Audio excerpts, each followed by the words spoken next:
এখন আমরা চলে আসি প্রাণীর শ্রেণীবিন্যাসে। ওকে, এখন এখান থেকে কথা হচ্ছে তোমার পরীক্ষায় যে জিনিসগুলো আসবে আমি জাস্ট তোমাকে সেই জিনিসগুলো পড়াবো। ওকে, এর বাইরে ইনশাল্লাহ তোমার পরীক্ষার জন্য কোনো কিছু পড়া লাগবে না, সেটা একাডেমিক হোক, অ্যাডমিশন হোক, হোয়াট এভার তুমি যাই বলো না কেন, এটা হচ্ছে অল ইন ওয়ান ক্লাস আর কি, ওয়ান কাইন্ড অফ। এখন এই যে প্রাণী জগতের শ্রেণীবিন্যাসে এইখানে যে শ্রেণীবিন্যাসটা দেওয়া আছে এটা তোমার পড়া লাগবে না। ওকে, সো আমরা এটা স্কিপ করলাম সুন্দর মতো। শ্রেণীবিন্যাসের নীতি লাগবে না পড়া, সুন্দর মতো আমরা স্কিপ করলাম। এইবার এইখান থেকে এই টপিকটা হায়ারার্কি, ট্যাক্সন, এই জিনিসটা আমাদের জানা লাগবে। হোয়াট ইজ ট্যাক্সন এবং শ্রেণীবিন্যাসে ব্যবহৃত 7টি ধাপের কি কি বর্ণনা আছে। ওকে, সো চলো আমরা শুরু করি এখান থেকে। যে 1 নম্বর আমাদের ট্যাক্সন কি, পরীক্ষায় আমাদের আসবে ট্যাক্সন কি, হোয়াট ইজ ট্যাক্সন।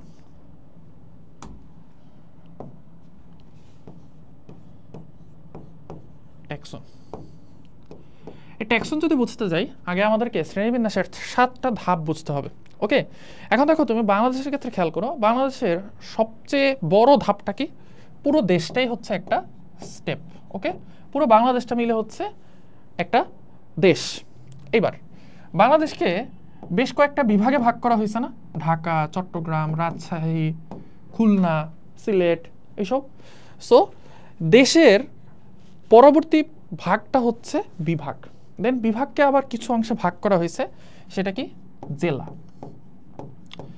জেলাকে আবার আরো ছোট ছোট অংশে ভাগ করা হয়েছে, সেটাকে আমরা বলি উপজেলা। উপজেলাকে আরো ছোট ছোট অংশে ভাগ করা হয়েছে, সেটাকে আমরা বলি থানা, তাই না? থানাকে আরো ছোট ছোট ভাগ করা হয়েছে, সেটাকে আমরা বলি ওয়ার্ড। ওকে, এই হচ্ছে আমাদের দেশের সরকার ব্যবস্থা, স্থানীয় সরকার ব্যবস্থার র্যাঙ্কিংটা। এখন আমরা প্রাণীকে যখন শ্রেণীবিন্যাস করতে যাই, প্রাণীকে হচ্ছে এরকম বেশ কিছু ভাগে ভাগ করি। যেমন পৃথিবীর সকল জীবকে একসাথে বলা হয় জীব। এই জীবকে আবার 2 ভাগে ভাগ করা হয়, একটা হচ্ছে উদ্ভিদ এবং আরেকটা হচ্ছে প্রাণী। উদ্ভিদ কারা? যারা চলাচল করতে পারে না, যাদের কোষের চারদিকে হচ্ছে কোষপ্রাচীর থাকে, এরা হচ্ছে উদ্ভিদ। আর প্রাণী কারা? যাদের কোষের চারদিকে কোষপ্রাচীর থাকে না, যারা চলাচল করতে পারে, এরা হচ্ছে এক কথায় প্রাণী। এখন পৃথিবীতে যত প্রাণী আছে সবাইকে এক নামে ডাকা হয় অ্যানিমেলিয়া। নামটা দিয়ে বোঝা যাচ্ছে অ্যানিমেল রিলেটেড। এবং এই অ্যানিমেলিয়া কি? অ্যানিমেলিয়াটা হচ্ছে একটা কিংডম। ওকে, আমাদের দেশটা যেরকম হচ্ছে পুরো সব কিছু মিলে হচ্ছে দেশটা, পৃথিবীর সকল প্রাণী মিলে হচ্ছে এই অ্যানিমেলিয়া কিংডমটা। এখন এই প্রাণী জগতের শ্রেণীবিন্যাসের ধাপগুলো আমরা কিভাবে মনে রাখবো? দেশের শ্রেণীবিন্যাসের ধাপ তো আমরা বুঝে ফেলছি, দেশের পরে বিভাগ আসবে, বিভাগের পরে জেলা হবে, জেলার পরে উপজেলা হবে। একটা দেশে অনেকগুলো বিভাগ থাকবে, একটা বিভাগে অনেকগুলো জেলা থাকবে, একটা জেলায় অনেকগুলো উপজেলা থাকবে, তাই না? সো আমাদের এই কিংডমটাতে অ্যানিমেলিয়াটা হচ্ছে আমাদের একটা কিংডম। এই কিংডমের মধ্যেই নিশ্চয়ই অনেক কিছু থাকবে। চল আমরা সেই জিনিসটা দেখি। সেটা হচ্ছে দেখার জন্য আমরা চলে যাই নেক্সট পেজে। সেটা হচ্ছে প্রাণীর শ্রেণীবিন্যাসের 7টা ধাপ, KPC of GS. KPC of GS, অথবা যারা হচ্ছে বাংলাভাষী তাদের জন্য জগৎ পর্ব শ্রেণীবর্গ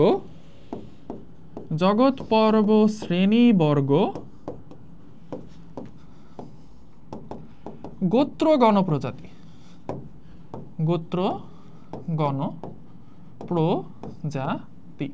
এখন আমাকে একটু বলো, তোমাদের কি একদম ক্লাস 1-2 বাবুদের মতো এভাবে দেখাই দিতে হবে যে একটা জগতে অনেকগুলো পর্ব থাকে, একটা পর্বে অনেকগুলো শ্রেণী থাকে, একটা বর্গে অনেকগুলো গোত্র থাকে, একটা গণে অনেকগুলো প্রজাতি থাকে? আশা করি এটা দেখানো লাগবে না। এইবার আমরা যদি উপরের নেমনিকটা মুখস্থ করি, তাহলে আমরা এখানে লিখব কে দিয়ে কি বোঝায় রে ভাই? কে দিয়ে বোঝায় কিংডম, পি দিয়ে কি বোঝায়? পি দিয়ে বোঝায় ফাইলাম, পি দিয়ে হচ্ছে ফাইলাম। সি দিয়ে হচ্ছে ক্লাস। ক্লাসের বাংলা কি? শ্রেণী। সিম্পল। পর্ব, পতে ফাইলাম, সিম্পল ইংরেজি, এগুলো তো মুখস্থ করা লাগে না, মানে জাস্ট দেখলেই হয়।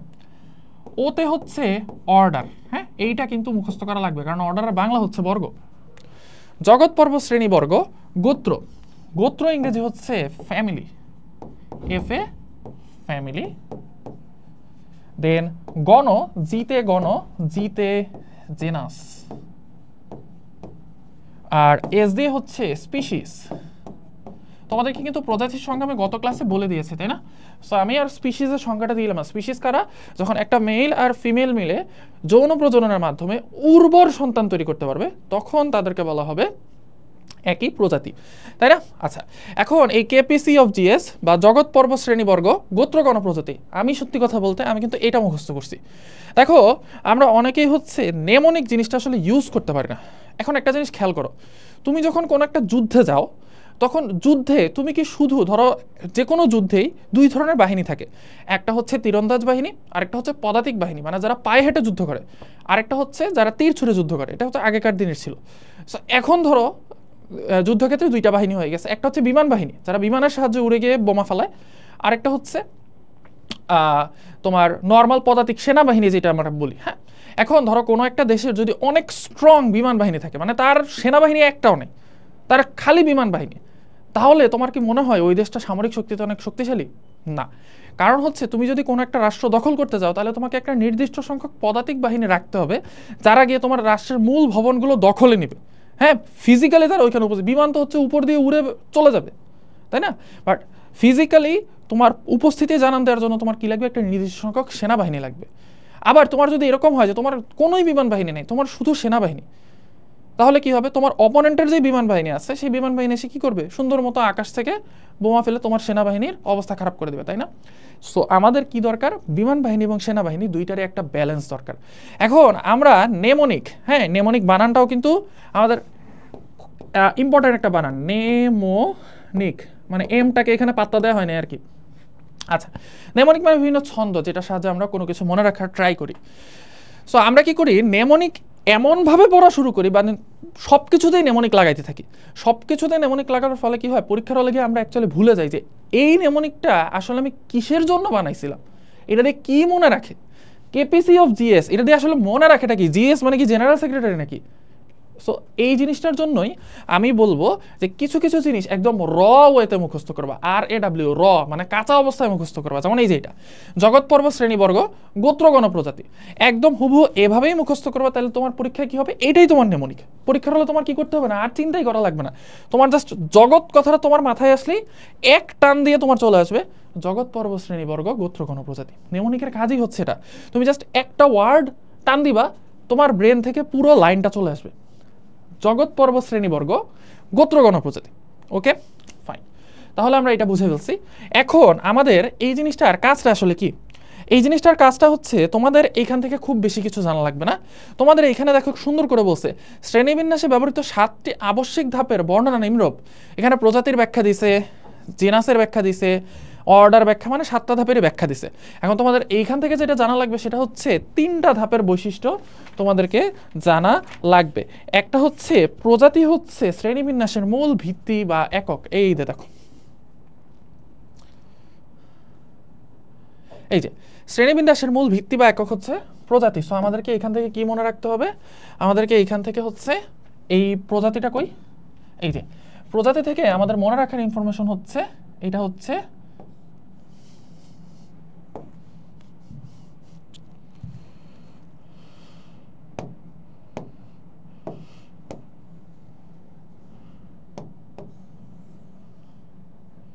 এটা হচ্ছে শ্রেণী বিন্যাসের মূল ধাপ অথবা ভিত্তি। আচ্ছা, এই জিনিসটা মানে কি? কোনো কিছুর মূল ধাপ মানে হচ্ছে ওই জিনিসটা দেখেই, মানে ওই টপিকটা দেখে ওই জিনিসটাকে ভালো চেনা যায়। যেমন ধরো, আমি যদি কেউ যদি আমাকে চিনতে চায়, তাহলে সবার আগে কি বলবে? আমার নাম বলবে, সাদমান আবরার। তোমাকে যদি চিনতে চায়, তাহলে সবার আগে তোমার নাম বলবে। সো আমরা যখন কোনো একটা প্রাণীকে চিনতে চাই, সবার আগে কি করি? তার প্রজাতির নামটা কি এটা খুঁজি। যেমন মানুষ, মানুষ বলতে কি বোঝায়? হোমোসেপিয়েন্স। যেমন হচ্ছে তোমার কৃমি, যেমন উচেরেরিয়া বেনক্রফটি, এটা হচ্ছে একটা কৃমির নাম। সো যে কোনো প্রাণীর তুমি যদি পরিচয় খুঁজতে যাও, তাহলে সবার আগে কি খুঁজো? তার স্পিসিসের নাম খুঁজো, ঠিক আছে? এই জন্য হচ্ছে শ্রেণীবিন্যাসের মূল ধাপ অথবা ভিত্তি হচ্ছে এই স্পিসিস। এবার আমরা সবচেয়ে ছোটটা শিখলাম, এবার আমরা শিখবো হচ্ছে সবচেয়ে বড়টা। সবচেয়ে বড়টা কি? জগৎ, তাই না? এই জগৎ হচ্ছে শ্রেণীবিন্যাসের সার্বজনীন ধাপ। কি ধাপ? সার্বজনীন ধাপ। তাহলে আমরা এখানে লিখি এটা হচ্ছে সর্বজনীন ধাপ। সর্বজনীন মানে কি?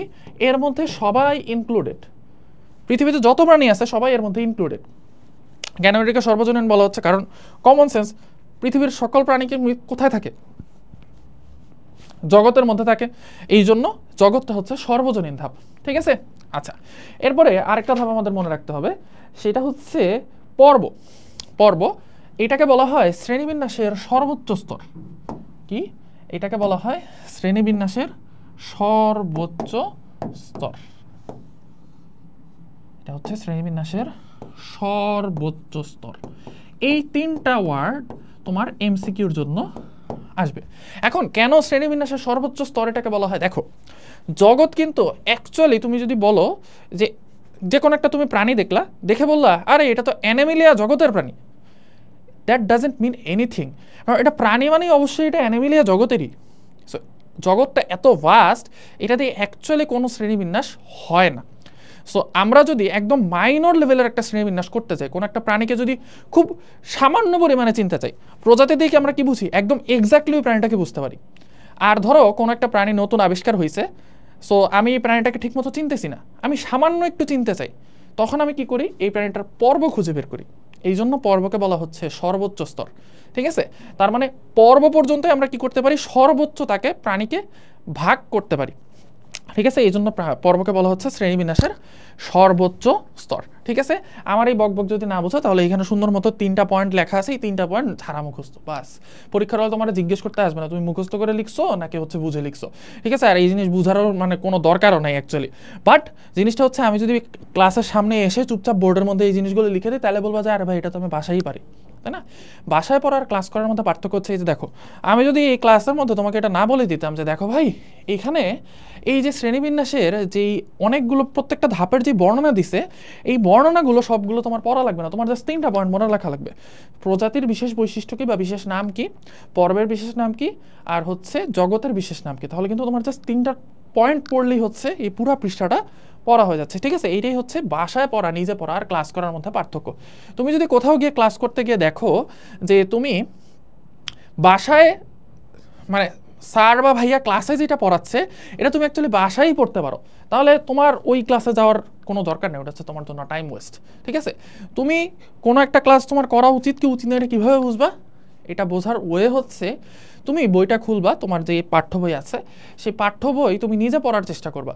যদি দেখো যে না, আমি ভাইয়া অথবা স্যারের ক্লাস করে আমার নিজের পড়ার চেয়ে বেশি ভালো বুঝতে পারছি, তার মানে ওই ক্লাসটা তোমার করা দরকার। আর যদি দেখো যে না, ভাইয়া যেভাবে পড়াচ্ছেন বা স্যার যেভাবে পড়াচ্ছেন আমি নিজেই তার চেয়ে ভালো পড়তে পারি বাসায়, তার মানে ওই ক্লাসটা তোমার করা অনুচিত। ওকে? আচ্ছা ফাইন।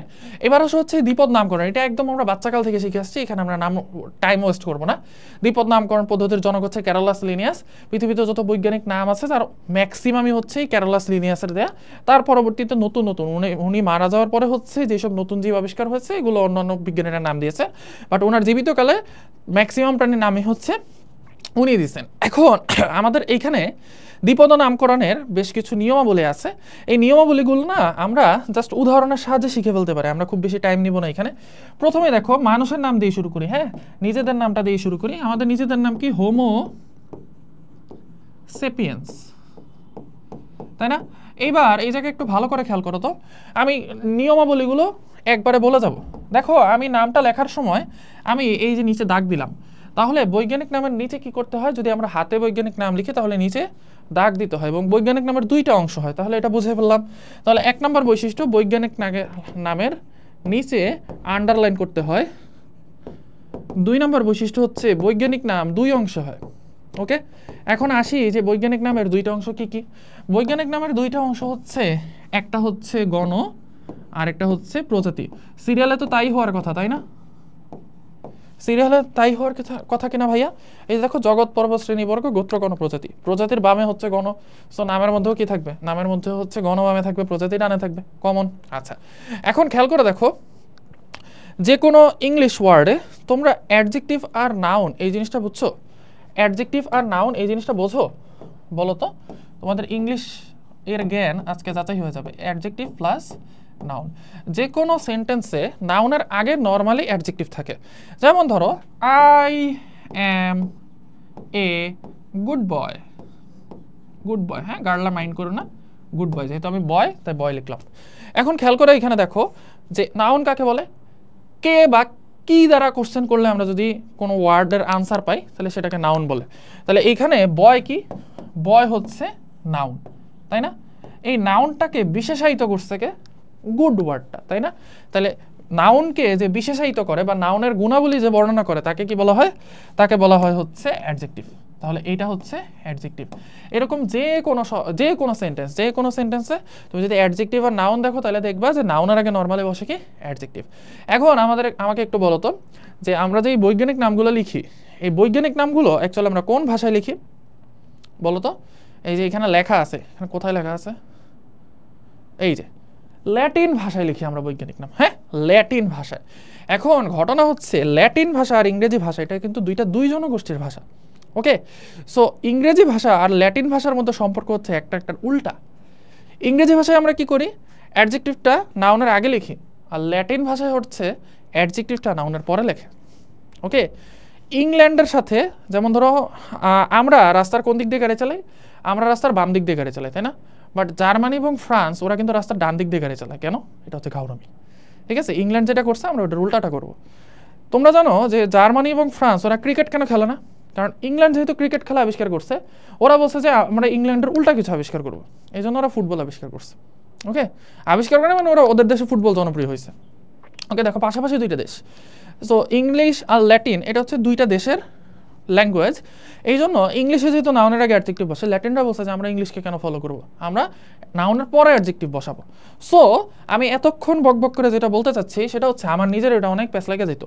সেটা হচ্ছে আমাদের নর্মালি আমরা নাউনের আগে অ্যাডজেক্টিভ দিয়ে অভ্যস্ত, কিন্তু এই জায়গাতে আমার নাউনটা বসবে হচ্ছে আগে, অর্থাৎ গণের নামটা হবে হচ্ছে আমার নাউনের বাংলা কি বিশেষ্য, বিশেষ্য।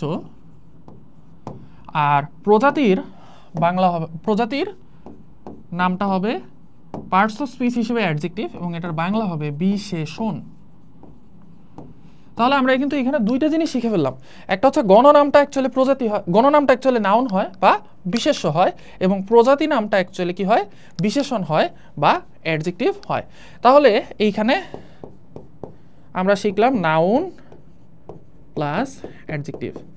আর কি আছে দেখো তো, আরও হচ্ছে দেখো এই জায়গায় খেয়াল করে আমি প্রথম লেটারটা ক্যাপিটাল করছি, বাকি সবগুলো লেটার হচ্ছে স্মল। তাহলে এটা একটা বৈশিষ্ট্য যে only first letter capital, only first letter capital.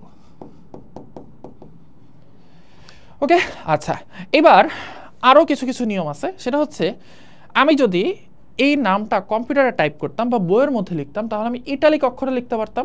Italic অক্ষরে লিখলে আমার কি হইতো না, নিচে কোনো দাগ টাগ কিছু দেওয়া লাগতো না, জাস্ট ইটালিকে লিখলে হইতো। আরও একটা ওয়েতে লিখতে পারতাম, সেটা হচ্ছে আমি বোল্ড করে লিখতে পারতাম।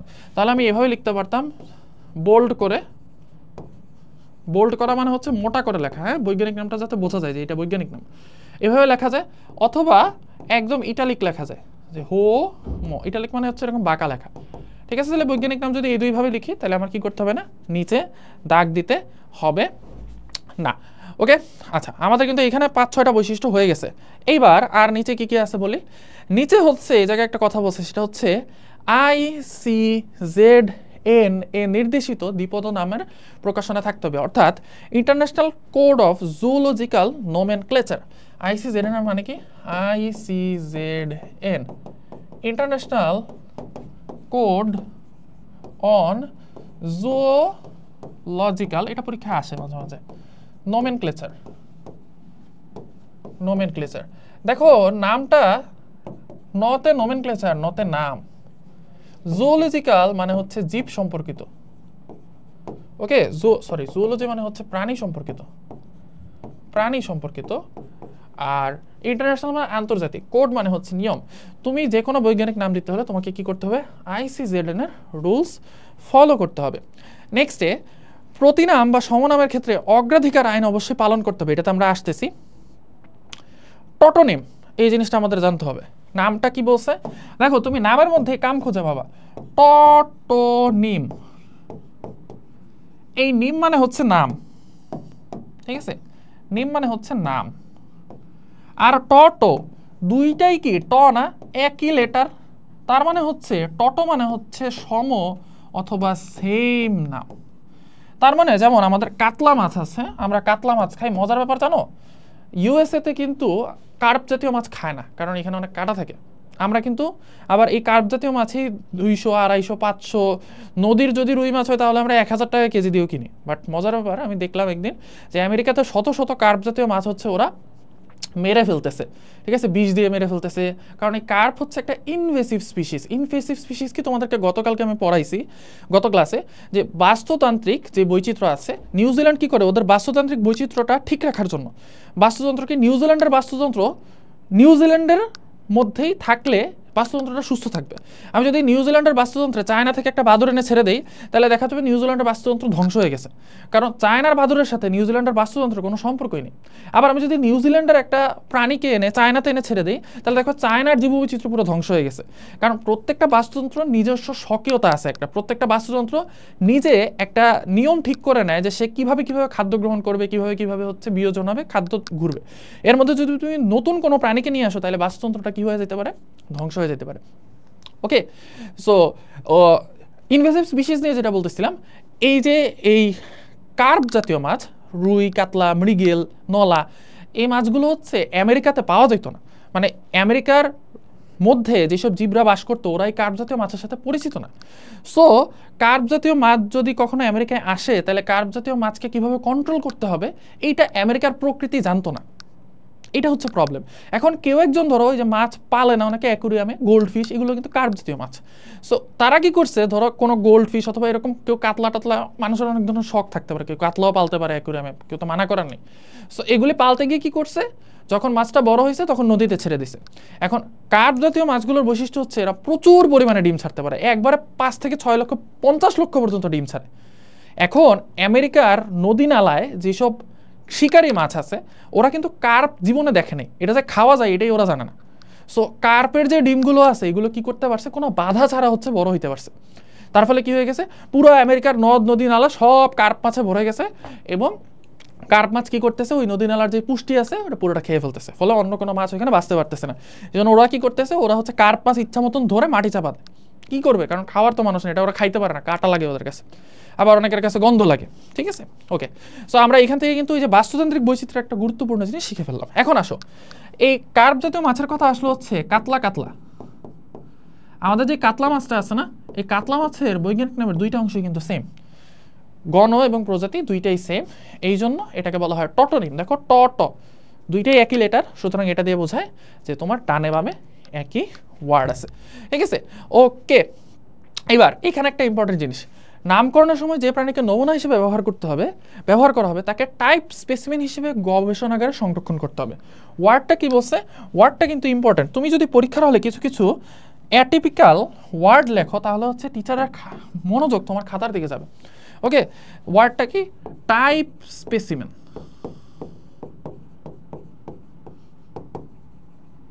ধরো তুমি একটা নতুন মাছ আবিষ্কার করলা, এই মাছটা ধরো আমি আবিষ্কার করলাম, তাহলে আমার নাম যেহেতু সাদমান আবরার, আমি মাছটার নাম দেব সাদমান আবরারি। ওকে, নামটা কি, আমি একটা নতুন প্রজাতির মাছ আবিষ্কার করছি, সেটার নাম হচ্ছে সাদমান আবরারি। এখন এই সাদমান আবরারি আসলে দেখতে কেমন, এটা কি রুই মাছের মতো, না কাতলা মাছের মতো, না শিং মাছের মতো, না রূপচাঁদা মাছের মতো, এটা তো কেউ জানে না, কারণ আমার আগে ওই মাছটা কেউ দেখে নাই, এই জন্য তো কেউ ওটা আবিষ্কার করতে পারেনি। আমি প্রথম সাদমান আবরারি মাছটা দেখছি এবং আমি প্রথম আবিষ্কার করছি। এখন আমি যে ভুয়া কথা বলতেছি না, আমি যে বানায় কথা বলতেছি না, এটা তো আমার বৈজ্ঞানিকদের সামনে প্রমাণ করতে হবে, তাই না? সো আমাকে কি করতে হবে, অবশ্যই একটা সাদমান আবরারি মাছ নিয়ে এসে গবেষণাগারে সংরক্ষণ করতে হবে, যে দেখো এই হচ্ছে মাছটা, এইটা দেখে আমি বলতেছি যে এই মাছের মতো কোনো মাছ পৃথিবীতে এর আগে পাওয়া যায় না, আমি প্রথম এই সাদমান আবরারি মাছ আবিষ্কার করছি, এবং এই টাইপের সবগুলো মাছের নাম হয়ে যাবে এখন থেকে সাদমান আবরারি। সো টাইপ স্পেসিমেন মানে হচ্ছে, টাইপ মানে হচ্ছে প্রকার, আর স্পেসিমেন মানে হচ্ছে নমুনা, ঠিক আছে। সো আমাকে কি করতে হবে, যেই প্রাণীটা আমি আবিষ্কার করব ওই প্রাণীর অবশ্যই একটা প্রাণীকে নিয়ে যে কোনো একটা গবেষণাগারে সংরক্ষণ করতে হবে, যাতে কোনো কনফিউশন না থাকে যে এই প্রাণীটাকে আগে কেউ আবিষ্কার করছে কি করে নেই। ওকে, আচ্ছা এখন আসো বৈজ্ঞানিক নামকরণের প্রয়োজনীয়তা। তুমি একটু সিম্পলি চিন্তা করো, আমরা রুই মাছকে বাংলাদেশে ডাকে রুই মাছ, ইন্ডিয়াতে ডাকে রুহি, আবার কোনো কোনো দেশে মানে অনেক বিদঘুটে নামে ডাকে। এখন রুই মাছের যদি বৈজ্ঞানিক নাম একটা চালু থাকে তাহলে কি হবে, পৃথিবীর সব দেশে কিন্তু বৈজ্ঞানিক নাম সেমই থাকবে, কারণ ল্যাটিন দুনিয়ার কোনো দেশেরই ভাষা না এখন।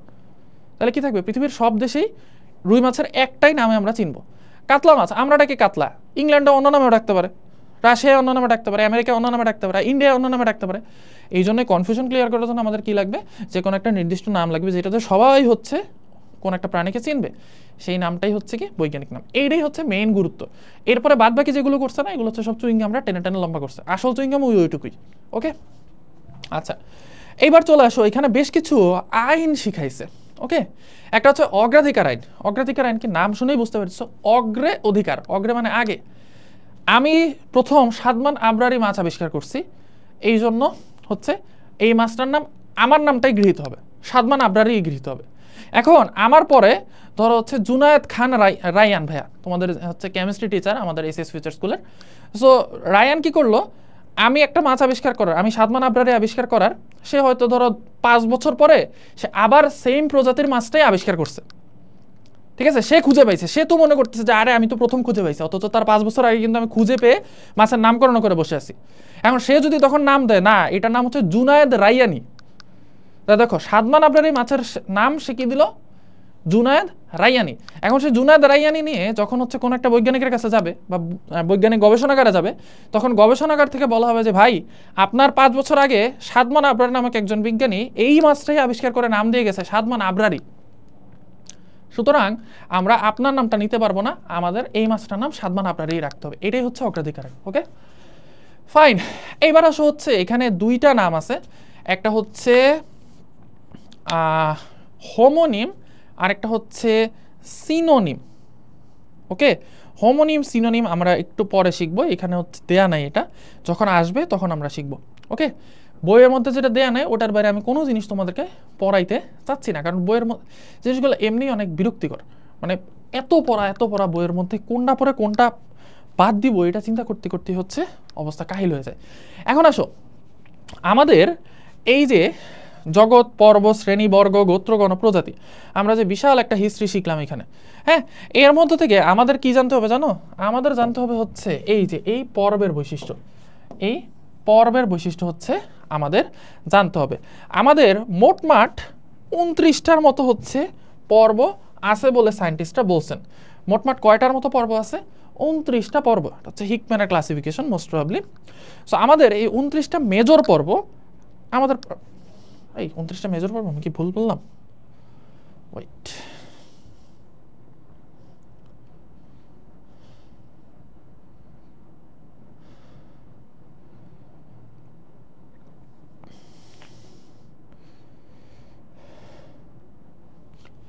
আচ্ছা নন কর্ডাটা প্রাণীর শ্রেণী বিন্যাস।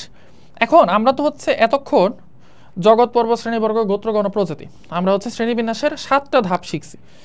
এই 7টা ধাপের মধ্যে থেকে আমাদেরকে সবচেয়ে বেশি হচ্ছে পড়তে হবে এই যে এই ধাপটা, সেটা হচ্ছে কি পর্ব। আমাদের মোটমাট পড়তে হবে 9টা পর্ব, এর বাইরেও আরও অনেক পর্ব আছে, 33টার মতো পর্ব আছে, আমরা আমাদের এগুলো লাগবে না পরীক্ষার জন্য, আমরা হচ্ছে শুধু পড়ব হচ্ছে 9টা পর্ব। ওকে, এখন এই 9টা পর্বের মধ্যে প্রথম যে 8টা পর্ব আছে এদেরকে বলা হয় একটা, আর বাকি একটা 9 নম্বর পর্ব এটাকে বলা হয় আরেকটা। প্রথম 8টা পর্বকে বলা হয় নন কর্ডেট, কারণ এরা কর্ডাটা না। তাহলে মানে বুঝতেই পারতেছো 9 নম্বর পর্বটা কি, কর্ডাটা। এখন কর্ডাটা কেন বলা হয়, আমরা কিন্তু ওই যে শ্রেণীবিন্যাসের ভিত্তিতে শিখছি যে যদি কোনো একটা প্রাণীর পিঠে নটকট থাকে তাহলে সেটাকে বলা হয় কর্ডাটা। এখন তাহলে 9 নম্বর পর্বের প্রাণীগুলোর পিঠে কি থাকবে, কর্ডাটা থাকবে, আর এর আগে যতগুলো প্রাণী আছে এদের পিঠে কি থাকবে না, নটকট থাকবে না। ওকে ফাইন, এইবার আরও একটা জিনিস যেটা আমি ক্লাসের মধ্যে পড়াতে ভুলে গেছি, সেটা হচ্ছে এই যে জগতের পরে পর্ব আসে, পর্বের পরে শ্রেণী আসে, শ্রেণীর পরে বর্গ আসে, এই প্রত্যেকটা স্টেপ না, এই প্রত্যেকটা স্টেপকে বলা হয় ট্যাক্সন। তাহলে ট্যাক্সন কাকে বলে, শ্রেণীবিন্যাসের প্রত্যেকটা স্টেপকে বলা হয় ট্যাক্সন। এটা একটা ট্যাক্সন, এটা একটা ট্যাক্সন, বুঝছো, নামটা শুনতে খুব রাশভারী, খুবই ভয়ঙ্কর লাগে, জিনিসটা ট্যাক্সনকে খায় না মাথায় দেয়। ট্যাক্সন জিনিসটা হচ্ছে খুব সিম্পল, শ্রেণীবিন্যাসের যে 7টা স্টেপ আছে এই 7টা স্টেপকে বলা হয় ট্যাক্সন। যেমন বাংলাদেশের ধরো, বাংলাদেশকে আমরা কিভাবে ভাগ করছি, বাংলাদেশকে আমরা এইভাবে বিভাগ, জেলা, উপজেলা, থানা, ওয়ার্ড এভাবে ভাগ করছি না, এই প্রত্যেকটা জিনিস হচ্ছে একটা ট্যাক্সন। সিম্পল। আচ্ছা ফাইন, এইবার চলে আসো আমাদের মোস্ট ফান যে পার্টটা সেটাতে। এখন এইখানে কি বলছে, নন কর্ডাটা প্রাণীর শ্রেণীবিন্যাসে কী কী বৈশিষ্ট্য পাওয়া যায় সেগুলো এখানে বলছে। আমরা এটা এখান থেকে শিখবো না। কেন শিখবো না? কারণ অফকোর্স নন কর্ডাটার উল্টা কি, কর্ডাটা। তাহলে আমরা যদি 9 নম্বর পর্ব কর্ডাটার বৈশিষ্ট্য শিখি তাহলে অটোমেটিক্যালি কী হবে, 9 নম্বর পর্বের উল্টা কি, নন কর্ডাটা। তাহলে এটার বৈশিষ্ট্য অটোমেটিক্যালি আমরা শিখে ফেলবো। সো এটা আমরা এখন শিখতেছি না। ওকে, চলে আসো যেটার জন্য হচ্ছে আমি এতক্ষণ ওয়েট করতেছি, সেটা হচ্ছে এই হিকম্যানের শ্রেণীবিন্যাস অনুসারে নন কর্ডেটদের পরবর্তী বিভাজন নিম্নরূপ। মোট কথা হচ্ছে সোজা বাংলায় প্রাণীদের বিভাজন হচ্ছে হিকম্যানের শ্রেণীবিন্যাস অনুসারে এই 9টা পর্ব, এখানে একটা পর্ব মিসিং, মোট 9টা পর্ব। সো সেই 9টা পর্ব কি, চলো আমরা টাইম ওয়েস্ট না করে শিখি। যে এটা হচ্ছে আমাদের প্রাণী জগৎ অথবা অ্যানিমেলিয়া। এই অ্যানিমেলিয়ার মধ্যে 9টা পর্ব আছে। ওকে, আমি কিন্তু একদম এলিমেন্টারি লেভেল, বাচ্চা লেভেলের মতো পড়াই দিচ্ছি, হ্যাঁ, মানে যারা জাস্ট এসএসসি পাস করে ইন্টারমিডিয়েটে উঠছো তাদের জন্য। সো অনেকের কাছে হয়তো একটু বোরিং লাগতে পারে যে এই ভাই বেশি স্লো পড়ায়, বাট এটা ছাড়া অ্যাকচুয়ালি যেহেতু আমি একদমই হচ্ছে প্রথম তোমাদের ক্লাস নিচ্ছি, এটা ছাড়া অ্যাকচুয়ালি আমার কাছে ওয়ে নাই তোমাদেরকে ভালো করে বোঝানোর। ওকে, সো প্রাণী জগতের সেই 9টা পর্ব হচ্ছে এভাবে আমরা মনে রাখবো, PCPN মা, PCPN মা, ইসি, ইসি মানে ইলেকশন কমিশনার, PCPN মা, ইসি। একদম হবু সিরিয়াল, এটা মুখস্থ রাখতে হবে, কিন্তু ক্লাসের এর আগের ক্লাসেও মোস্ট প্রবলেম আমি বলছি, হ্যাঁ আমার মনে আছে, স্মৃতিশক্তি এতটাও হয়তো এখনো দুর্বল হয় নাই। তাহলে এটা হচ্ছে পরিফেরা, এটা হচ্ছে নিডারিয়া, এটা কি বলো Platyhelminthes, Nematoda, Mollusca, Annelida, Arthropoda, Echinodermata, Chordata. এর মধ্যে এই যে আমাদের এই যে 8টা বিশেষ পর্ব আছে, এই বিশেষ মহাশয়গুলো কি করে না, কোনো নটোকর্ড গঠন করে না, তাহলে এদেরকে বলা হয় এই জন্য নন কর্ডেট, মানে ওদের নটোকর্ড নাই সোজা বাংলা। আর এইটার নাম কি, এইটা হচ্ছে কর্ডেট অথবা কর্ডাটা, কর্ডাটা। এখন বলবো ভাই আপনি মুখে বলতেছেন নটোকর্ড থাকে, নটোকর্ড থাকে না, তাহলে নটোকর্ডেট হইতো, নটোকর্ডাটা হইতো। দেখো জিনিসটা হচ্ছে নটোকর্ডের পরের পার্টটা নেওয়া হয়েছে, শুধু কর্ডটা নেওয়া হয়েছে, ঠিক আছে, কর্ড। এখন এই কর্ড থেকে আসছে কর্ডেট, ঠিক আছে, এটা হচ্ছে নাউন আর এটা হচ্ছে অ্যাডজেক্টিভ। তাহলে যে কোনো নাউনকে যদি আমরা অ্যাডজেক্টিভ করি তাহলে ওটার পরে এট টেট এইসব টাইপের জিনিসপত্র যোগ করতে হয় আর কি, ঠিক আছে। সো দুইটা সেমই জিনিস, জাস্ট একটা নাউন একটা অ্যাডজেক্টিভ, ঠিক আছে। আচ্ছা ফাইন, তাহলে আমাদের নন কর্ডের যে পর্বগুলো আছে, এই নন কর্ডের মধ্যে সবার আগে সবচেয়ে ফেমাস হচ্ছে আমাদের পরিফেরা, পরিফেরা। আচ্ছা এখন আসো এই পরিফেরার আমাদের বৈশিষ্ট্য কিভাবে আমরা মনে রাখবো। ওকে, সো আমি তোমাদেরকে 2টা ওয়েতে শিখাবো, ঠিক আছে, মানে আমি যতগুলো ওয়ে জানি সবগুলো ওয়েতে শিখাবো, যাতে ইনশাল্লাহ এই ক্লাসের পরে তোমাদের আর কষ্ট করে হচ্ছে বইটাও না পড়া লাগে, ঠিক আছে। আচ্ছা এর মধ্যে আমাকে একটা জিনিস মনে করাই দিও, আমি হচ্ছে বেশি উত্তেজিত হয়ে তোমাদেরকে পর্ব পড়াইতে গিয়ে আমি একটা জিনিস মিস করছি, সেটা হচ্ছে ত্রিপদ নামকরণ, ঠিক আছে। বাট যেহেতু আমরা পরিফেরা শুরু করে দিছি, আমরা একদম 9টা পর্ব শিখে নেই, তারপরে ত্রিপদ নামকরণ পড়াই দেবো না, ঠিক আছে। ওকে, একই ক্লাসের মধ্যে থাকলে কোনো টপিক যদি মিসও যায় সমস্যা নাই, আমরা দেখে নেব। এবার আসো পরিফেরা, যারা হচ্ছে অনেক বেশি ছন্দ পছন্দ করো, যে ছন্দ কবিতা এইটা হচ্ছে দেখতে ভাল লাগে তাদের জন্য, সেটা হচ্ছে কুয়াশা ঘেরা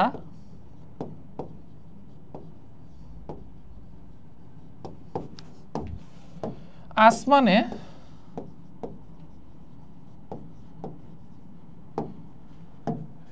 টিয়াকে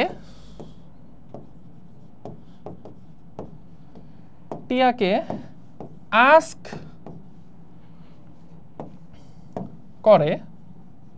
করলো পরি, ধরো কোন একটা পরি সে কুয়াশা ঘেরা একটা আসমানে উঠছে এবং এখানে একটা টিয়া পাখি আছে, সে তাকে আস্ক করলো যে মাসি কি হিলে,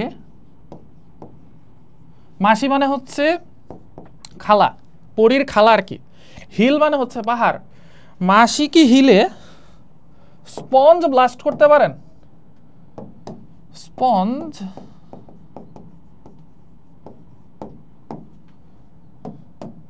ব্লাস্ট করতে পারেন? মাসি কি হিলে স্পঞ্জ ব্লাস্ট করতে পারেন? ওকে, তাহলে নেমনেকটা ভালো করে বোঝো।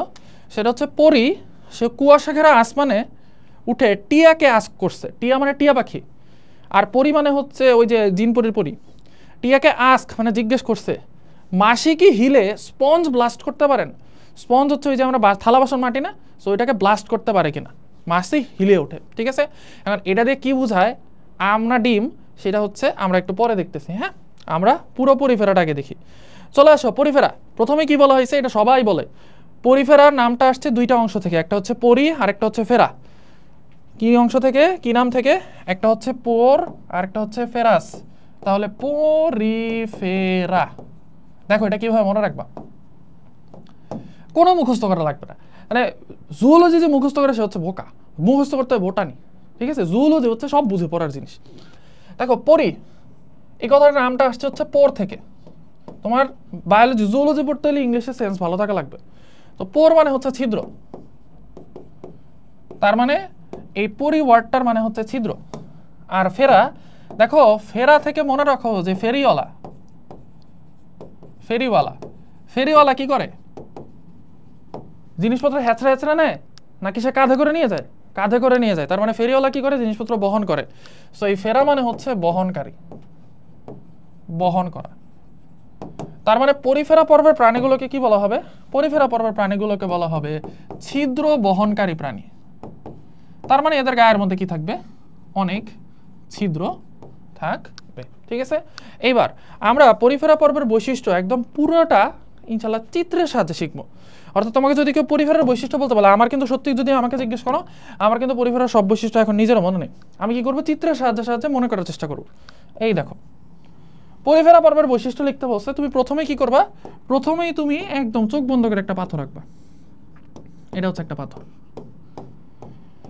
ওকে ফাইন, এখন এই পাথরের গায়ে তুমি কি করবা? পাথরের গায়ে তুমি একটা প্রাণী আঁকবা। জিনিসটা কিরকম দেখো, খুবই সিম্পল, জাস্ট এই একটা সিলিন্ডার, এই এদিক দিয়ে একটা সিলিন্ডার। ওকে ফাইন, এবার এইটার উপরের দিকের হচ্ছে তুমি একটা ছিদ্র দিবা, এই, আর সাইডে হচ্ছে অনেকগুলো ছিদ্র দিবা। আচ্ছা আমি অন্য কালার দিয়ে দিই।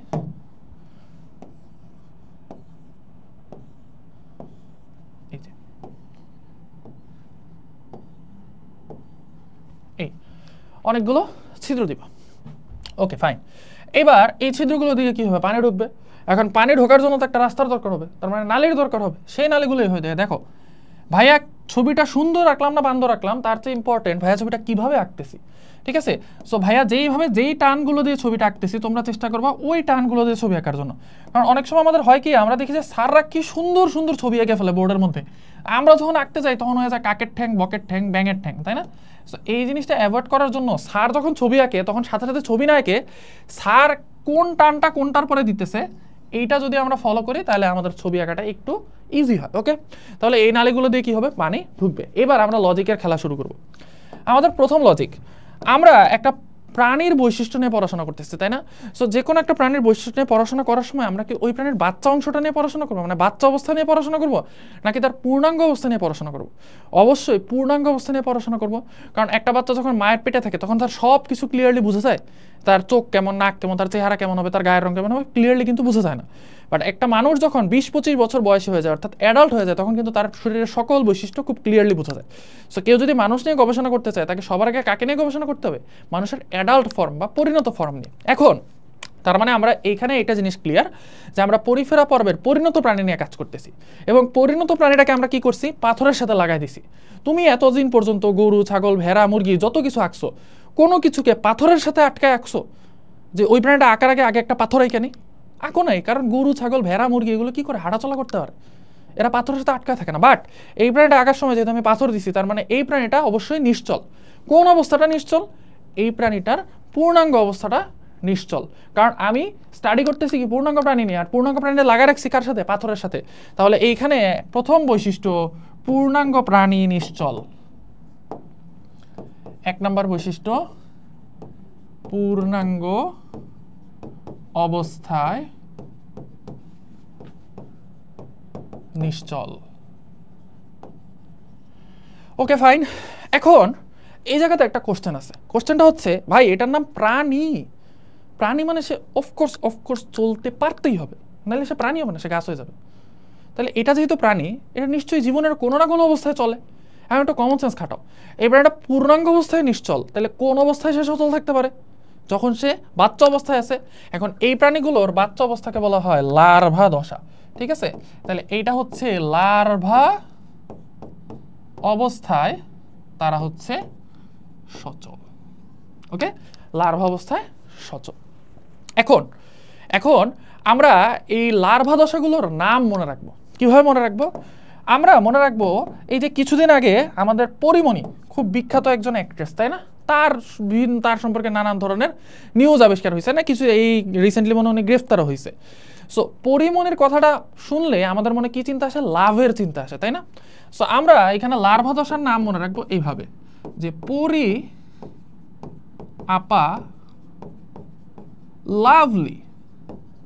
পরি আপা হচ্ছে লাভলি। তাহলে এই লাভলি দিয়ে অ্যাকচুয়ালি আমি বুঝাচ্ছি লার্ভা দশা, ঠিক আছে?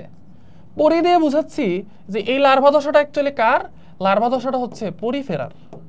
দেখছো আমার নেমোনিকের মধ্যে কিন্তু ডানে বামে উপরে নিচে আমি চেষ্টা করে দিই যে এই জিনিসটা দিয়ে কি বুঝাইতেছে সেটাও বলে দেয়। ওকে, আর আ দিয়ে হচ্ছে এমফিব্লাস্টুলা। কি? এমফিব্লাস্টুলা।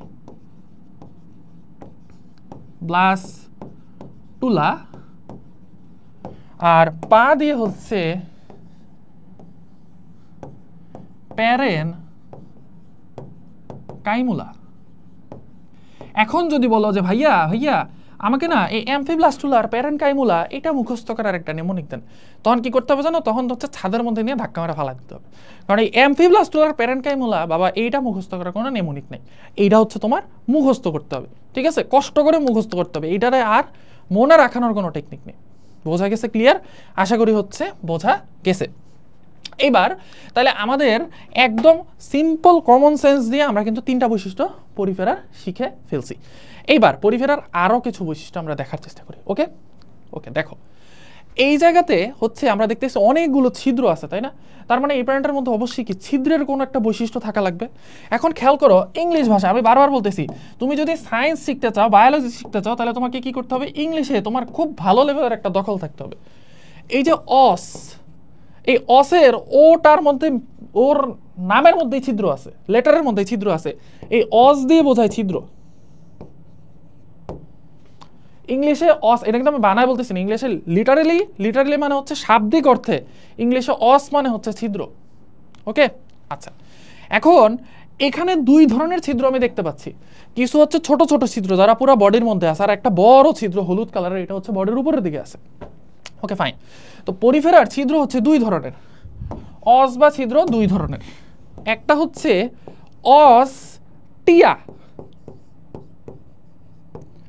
আরেকটা ছিদ্র হচ্ছে অস কুলাম। এখন ভাইয়া আমার তো মনে থাকে না কোনটা অস্টিয়া কোনটা অস্কুলাম, এটা কেমনে বুঝবো? এইটাও বুঝাই দিচ্ছে যে দেখো অস্টিয়া লিখতে কয়টা অক্ষর লাগে? 4টা অক্ষর, ও এস টি আ। অস্কুলাম লিখতে কয়টা অক্ষর লাগে? 5টা অক্ষর। তার মানে এটার নাম যেহেতু বড়, তাহলে এটা হচ্ছে বড় ছিদ্রের নাম। এই যে এটা হচ্ছে অস্কুলাম আর বাকিগুলো হচ্ছে অস টিয়া। ভাই আমার এমনিও মনে থাকে না, তাহলে ভাই দেখো টিয়া পাখি হচ্ছে ছোট, আর কুলা হচ্ছে ওই যে ধান ভাড়ে না, কুলা দিয়ে এই যে এরকম কুলা দিয়ে, এরকম কুলা দিয়ে এর মধ্যে হচ্ছে ধান ইয়ে করে যে ভানে যে, তো সেই কুলা। এখন দেখো টিয়া পাখির চেয়ে কি কুলা বড় না? তাহলে অস্কুলাম হচ্ছে বড় ছিদ্রটা, অস্টিয়া হচ্ছে ছোট ছিদ্রটা, বুঝছো? এর বেশিভাবে আমি বুঝাতে পারবো না, ঠিক আছে? আচ্ছা ফাইন।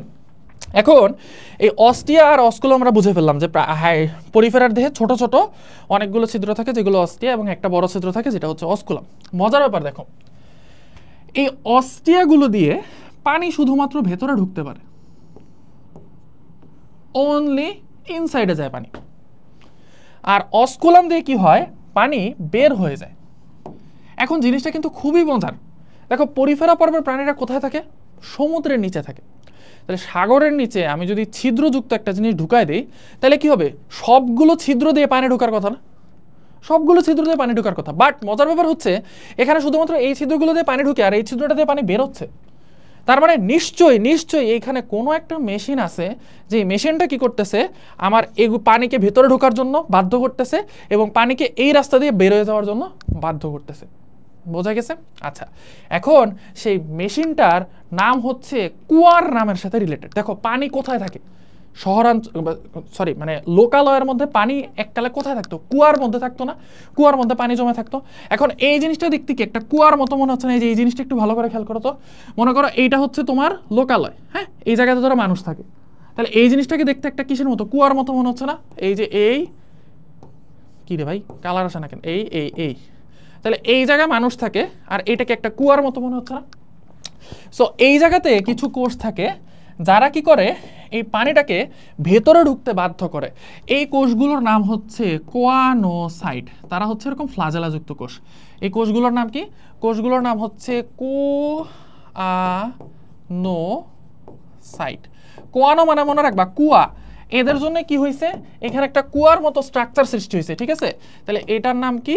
এটার নামটা আসছে কোয়ানো, আসছে কুয়া থেকে, কুয়া। আর সাইট মানে তো তোমাদেরকে আগের ক্লাসেই বলছি, সেটা হচ্ছে কোষ। কি কোষ? পরিণত কোষ বা অ্যাডাল্ট কোষ। আর ব্লাস্ট মানে হচ্ছে বাচ্চা কোষ। কারণ আমরা যখন বাচ্চা অবস্থায় থাকি তখন সেটা হচ্ছে ব্লাস্ট, আর যখন আমরা পরিণত হয়ে যাই সেটা হচ্ছে সাইট। কোষের ক্ষেত্রে আর কি, কোষ যখন বাচ্চা অবস্থা থাকে সেটা ব্লাস্ট, কোষ যখন পরিণত হয়ে যায় সেটা হচ্ছে সাইট। Fine fine, excellent. তাহলে আমরা কোয়ানোসাইট শিখে গেলাম। কোয়ানোসাইট কোথায় থাকে? এই যে এই নালীগুলোর মধ্যে থাকে হচ্ছে কোয়ানোসাইট। তাহলে একটা খুবই ইম্পর্ট্যান্ট একটা কোষের স্তর কিন্তু আমরা এমসিকিউ শিখে ফেললাম। কিভাবে মনে রাখতে হবে? কুয়া দিয়ে মনে রাখতে হবে। এবার দেখো, এই যে এই প্রাণীটা হচ্ছে একটা স্পঞ্জ, তাই না? আমরা বারবার বলছি স্পঞ্জের মতো দেখতে। এই স্পঞ্জের মাঝখানে, এই যে এই মাঝখানে আমরা একটা বিশাল গর্ত দেখতেছি বা ফাঁকা জায়গা দেখতেছি। তাহলে খেয়াল করে দেখো, স্পঞ্জের মাঝখানে একটা গর্ত। তাহলে এই গর্তটার নাম কি হওয়া উচিত? এই গর্তটার নাম হওয়া উচিত হচ্ছে স্পঞ্জ গর্ত, তাই না? স্পঞ্জ গর্ত। এক্স্যাক্টলি, এই প্রাণীটার না, এই অংশটার নাম স্পঞ্জ গর্তই। এটার নাম হচ্ছে স্পঞ্জ। আমাদের এই সিল কথাটার মানে হচ্ছে গর্ত, সিল, স্পঞ্জ সিল। তোমাদেরকে এর আগের ক্লাসেও বলছিলাম যে দেখো, সিল মানে কিন্তু হচ্ছে গর্ত বা ফাঁকা জায়গা বা গহ্বর, ঠিক আছে? মানে আমি যে ওয়ার্ডগুলো বলতেছি না, এই ওয়ার্ডগুলো তোমার পুরো জুওলজির মধ্যেই আসবে, ঠিক আছে? তোমাকে এই ওয়ার্ডগুলো মনে রাখতে হবে। আচ্ছা ফাইন, তাহলে আমাদের স্পঞ্জ সিল পর্যন্ত শেখা হয়ে গেছে। এখন আমরা একটু দেখার চেষ্টা করব যে আমাদের আর কি কি বৈশিষ্ট্য বাদ আছে। দেখো, এই যে এই জায়গা দিয়ে পানি ঢোকে, পানি ঢোকে নিশ্চয়ই কোনো একটা উদ্দেশ্যে ঢোকে। শুধু শুধু তো আর পানি ঢোকে, পানি বের হয়ে যায় না, তাই না? সো কি উদ্দেশ্যে অ্যাকচুয়ালি পানি ঢোকে? পানির সাথে হচ্ছে দুইটা জিনিস নিয়ে এসে ঢোকে। কি কি? দুইটা না, সরি, তিনটা জিনিস। দেখো, যে কোনো প্রাণীর মৌলিক চাহিদা হচ্ছে দুইটা। আমরা বলি মানুষের মৌলিক চাহিদা 5টা, বাট যে কোনো প্রাণীর, গরু, ছাগল, বাঘ, সিংহ, সবারই মৌলিক চাহিদা দুইটা। একটা হচ্ছে খাদ্য, আরটা হচ্ছে প্রজনন। কোনো একটা প্রাণীকে তুমি খাবার দাও, কোনো একটা প্রাণীকে তুমি প্রজনন করতে দাও, ওই প্রাণী স্যাটিসফাইড। তাহলে এই জায়গায় খেয়াল করে দেখো, এটা একটা প্রাণী, সে তো আর মানুষ না, তাহলে তার মৌলিক চাহিদা কয়টা হবে? দুইটা। একটা হচ্ছে খাদ্য, একটা হচ্ছে প্রজনন। মানে এই বান্দা কি খাবে? খাদ্য খাবে। সো এই প্রাণীটার ভেতরে ঢোকে হচ্ছে খাদ্য। এই যে এই নালীগুলো দিয়ে কি ঢোকে? নালীগুলো দিয়ে ঢোকে হচ্ছে 1 নম্বরে খাদ্য। এবার খেয়াল করো, খাদ্য খালি ঢুকাইলেই হবে? আমরা যে ভাত খাই, মাছ খাই, এগুলো বডির ভেতরে কি হয়? অক্সিজেনের সাহায্যে পড়ে না, এটাকে বলা হয় জারণ। তাহলে কি খাদ্যের সাথে অক্সিজেন ঢুকাইতে হবে না? সো এই প্রাণী কি করে? অক্সিজেনও ঢুকায়। আবার এই প্রাণী নিজেরও তো কোষে শ্বাস প্রশ্বাস নিতে হবে। শ্বাস প্রশ্বাস কেন না অ্যাকচুয়ালি প্রাণী ওই অক্সিজেন ইউজ করে সে খাদ্যই জারণ করে, এটাই অক্সিজেনের কাজ, এটাই শ্বাস প্রশ্বাসের কাজ। আচ্ছা, তাহলে আমাদের খাদ্যের মামলা হইল। আরেকটা কি বাকি? প্রজনন। প্রজননের জন্য আমার কি লাগবে? শুক্রাণু বা স্পার্ম। তাহলে এই যে শুক্রাণু কি করবে? এই যে এই নালীর মাধ্যমে হচ্ছে স্পঞ্জের দেহে ঢুকবে, ঠিক আছে? তাহলে এই নালী দিয়ে কি কি ঢোকে? খাদ্য, অক্সিজেন এবং শুক্রাণু হচ্ছে ঢোকে। আমাদের কিন্তু পরিফেরার ম্যাক্সিমাম বৈশিষ্ট্য পড়া হয়ে গেছে, ওকে? আচ্ছা, এখন পরিফেরার কোষ স্তরসমূহ একটু পড়তে হবে। পরিফেরার দেখো একদম একদম সিম্পল, খুবই সিম্পল। দেখো পরিফেরার যেই কোষগুলো একদম ভেতরের দিকে আছে, এই জায়গায় খেয়াল করে দেখো, এই পরিফেরা পর্বের প্রাণীটার কোষ স্তরগুলো কীভাবে কীরকম হবে দেখো তো। এই যে একদম বাইরের দিকের যে স্তরটা, এটা একটা কোষ স্তর। একদম ভেতরের দিকে যে নীল কালারগুলো, এটা একটা কোষ স্তর, তাই না? আবার এই বাইরের আর ভেতরেরটার, অর্থাৎ এই হলুদ আর নীলের মাঝখানে একটা কোষ স্তর আছে, এটা একটা কোষ স্তর, ওকে? তাহলে দেখো মাঝখানে যেটা থাকে কোষ স্তর, এটার ম দিয়ে বলা হয়। যেমন আমাদের পেশি থাকে মাঝখানে, বডির মাঝখানে, এই কারণে পেশি ইংরেজি হচ্ছে মাসেল, মতে মাঝখানে, মতে মাসেল। সো পরিফেরারও মাঝের দিকের যে কোষ স্তরটা, এইটাকে বলা হয় মেসোহিল। এই জন্যই আমি হচ্ছে ওই যে ওই নেমোনিকের মধ্যে হিল কথাটা ঢুকাইছি। নর্মালি যদি দুই কোষ স্তরের মাঝখানে একটা কোষ স্তর থাকে, সেটাকে বলা হয় মেসোডার্মিস।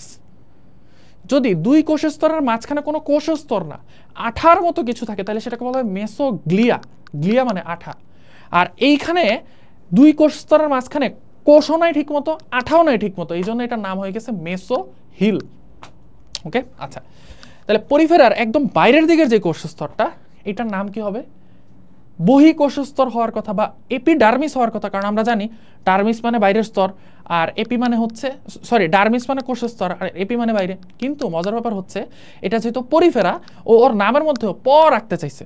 এখন একটু খেয়াল করে দেখো, আমাদের খুব ফেমাস একজন, এই যে রিসেন্টলি জুলাই আন্দোলনের সময় খুব মানে উনি খুব হাইপে উঠে গেছেন, ওনার নাম হচ্ছে পিনাকি ভট্টাচার্য। মজার ব্যাপার, উনি কিন্তু একজন ডাক্তার, ঠিক আছে? উনি মোস্ট প্রবাবলি চট্টগ্রাম মেডিকেল থেকে পাশ করা ডাক্তার। সো উনি হচ্ছে আমাদের বড় ভাই আর কি, ডাক্তার কমিউনিটির বড় ভাই। আচ্ছা, এখন পিনাকি ভট্টাচার্য যিনি আছেন, উনি কিন্তু কোথায় থাকেন? দেশের বাইরে থাকেন, ফ্রান্সে থাকেন, তাই না? সো এখান থেকে বুঝতে পারছো কিসের সাথে কোরিলেট করতেছি।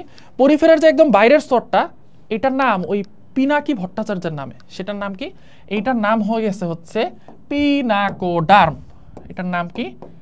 পিনাকোডার্ম, ওকে, ফাইন। আর এই যে ভেতরের দিকে কোয়ানোসাইট আছে না, একদম কোষের ভেতরের, প্রাণীর ভেতরের কোষস্তরটা কি? এই যে এই পুরা জিনিসটাই হচ্ছে কি কোয়ানোসাইট দিয়ে ঘটছে। হ্যাঁ, আমি একটা কোয়ানোসাইট দেখালাম, বাকিগুলো হচ্ছে এই যে এমনি দেখাচ্ছি। হ্যাঁ, এই পুরা জিনিসটাই হচ্ছে কোয়ানোসাইট দিয়ে গঠিত, ওকে? তাহলে একদম ভেতরের দিকের স্তরের মধ্যে কি থাকে? কোয়ানোসাইট থাকে। সো ভেতরের স্তরটার নাম কি হবে? অফকোর্স কোয়ানোডার্ম, কারণ যেই জিনিস থাকে ওইটা অনুসারে নাম। তাহলে পরিফেরার একদম বাইরের স্তরকে বলে পিনাকোডার্ম, ভেতরের স্তরকে বলে কোয়ানোডার্ম, মাঝখানের স্তরকে বলে মেসোহিল। এখন একটা কোশ্চেন আসবে, ভাই আপনি একবার বলতেছেন ডার্ম, একবার বলতেছেন ডার্মিস, এই ডার্ম আর ডার্মিসের মধ্যে ডিফারেন্সটা কি ভাই একটু বলেন তো? ডার্ম এবং ডার্মিস, দেখো যখন তোমার কোষের বাইরে কোষ স্তরটা একদম পরিণত হয়ে যাবে, অ্যাডাল্ট কোষ স্তরটা যখন অ্যাডাল্ট, কোষ স্তর অ্যাডাল্ট অর্থাৎ 18+, তখন সেটাকে বলা হবে ডার্মিস। আর যদি কোষ স্তরটা হয় নাবালক, মানে পিচ্চি বা কম বয়সী, তখন সেটাকে বলা হবে টার্ম। বোঝা গেছে? আশা করি আমি অ্যাবসলিউটলি ক্লিয়ারলি তোমাদেরকে এই পরিফেরা টপিকটা বুঝাইতে পারছি। এবার আমরা চলে আসি যে আমরা কি বইয়ের মধ্যে কোনো বৈশিষ্ট্য মিস করলাম নাকি, দেখি তো। আমরা এখানে দেখতে পাচ্ছি যে এইখানে আছে কোয়ানোডার্ম, পিনাকোডার্ম, তারপরে হচ্ছে অস্টিয়া, দেন আছে হচ্ছে বৈশিষ্ট্যপূর্ণ নালীতন্ত্র। আচ্ছা, এটা একটু দেখতে হবে, এটা আমরা এই ওয়ার্ডটা মিস করছি। হ্যাঁ, মিস করতেই পারি, মানে এটা হচ্ছে মেইন জিনিস আর কি, ঠিক আছে? আমি দু একটা ওয়ার্ড একটু মিস যেটা করে ফেলছি এটা বোঝা দিচ্ছি। দেখো এই জায়গাতে আমরা কি দেখতেছি? অনেকগুলো নালী দেখতেছি না? ওই যে আমরা কুয়া দিয়ে বুঝছি, যেটা কুয়া মানে কি এক প্রকার নালী। তাহলে এখানে কি থাকে? অনেকগুলো নালী থাকে, এই জন্য এদের মধ্যে কি দেখা যায়? বৈশিষ্ট্যপূর্ণ নালীতন্ত্র দেখা যায়। কেন বৈশিষ্ট্যপূর্ণ বলছে? কারণ এরা কিন্তু নর্মাল নালীর ভাই, এরা নর্মাল নালী হইলে এদের মধ্যে কোয়ানোসাইট থাকতো, এদের মধ্যে দিয়ে একদিকে পানি যাইতো না, এদের মধ্যে স্পেশাল কোয়ানোসাইট আছে, এই জন্য এটা একটা স্পেশাল বৈশিষ্ট্যের উঠে, এই জন্য এটা হচ্ছে বৈশিষ্ট্যপূর্ণ নালীতন্ত্র, ঠিক আছে? বৈশিষ্ট্যপূর্ণ নালীতন্ত্র দেখা যায়। আরও একটা ইম্পর্টেন্ট পয়েন্ট আমি মিস করছি, সেটা হচ্ছে দেখো এটা একটা প্রাণী, তাই না? এই প্রাণীর মধ্যে আমরা এতক্ষণ কি দিয়েছি? শুধু কোষ, শুধু কোষ। আমরা কিন্তু এর কঙ্কাল কিছুই দেই নাই। তুমি চিন্তা করো তো, তোমার বডি থেকে যদি আমি সবগুলো হাড় বের করে দিই, তুমি দাঁড়াইতে পারবা? দাঁড়াইতে পারবা না, তুমি একদম মাটির সাথে ফ্ল্যাট হয়ে থাকবা, তাই না? তাহলে এই প্রাণীটা, ওর মধ্যে কোনো কঙ্কাল নেই, ওর মধ্যে কোনো শক্ত স্ট্রাকচারই নেই, ওর মধ্যে সব খালি কোষ। পিনাকোডার্মেও কোষ, মেসোহিলে আর কোয়ানোডার্মেও সব কোষ। তাহলে এই প্রাণীটা দাঁড়ায় থাকতেছে কিভাবে? এই প্রাণীটা দাঁড়ায় থাকার জন্য কি হয়? দাঁড়ায় থাকার জন্য, যেহেতু এটা পরিফেরা পর্বের প্রাণী, ও সব কিছু প দিয়ে করার চেষ্টা করে, কি থাকে ওর মধ্যে হচ্ছে এইরকম করে,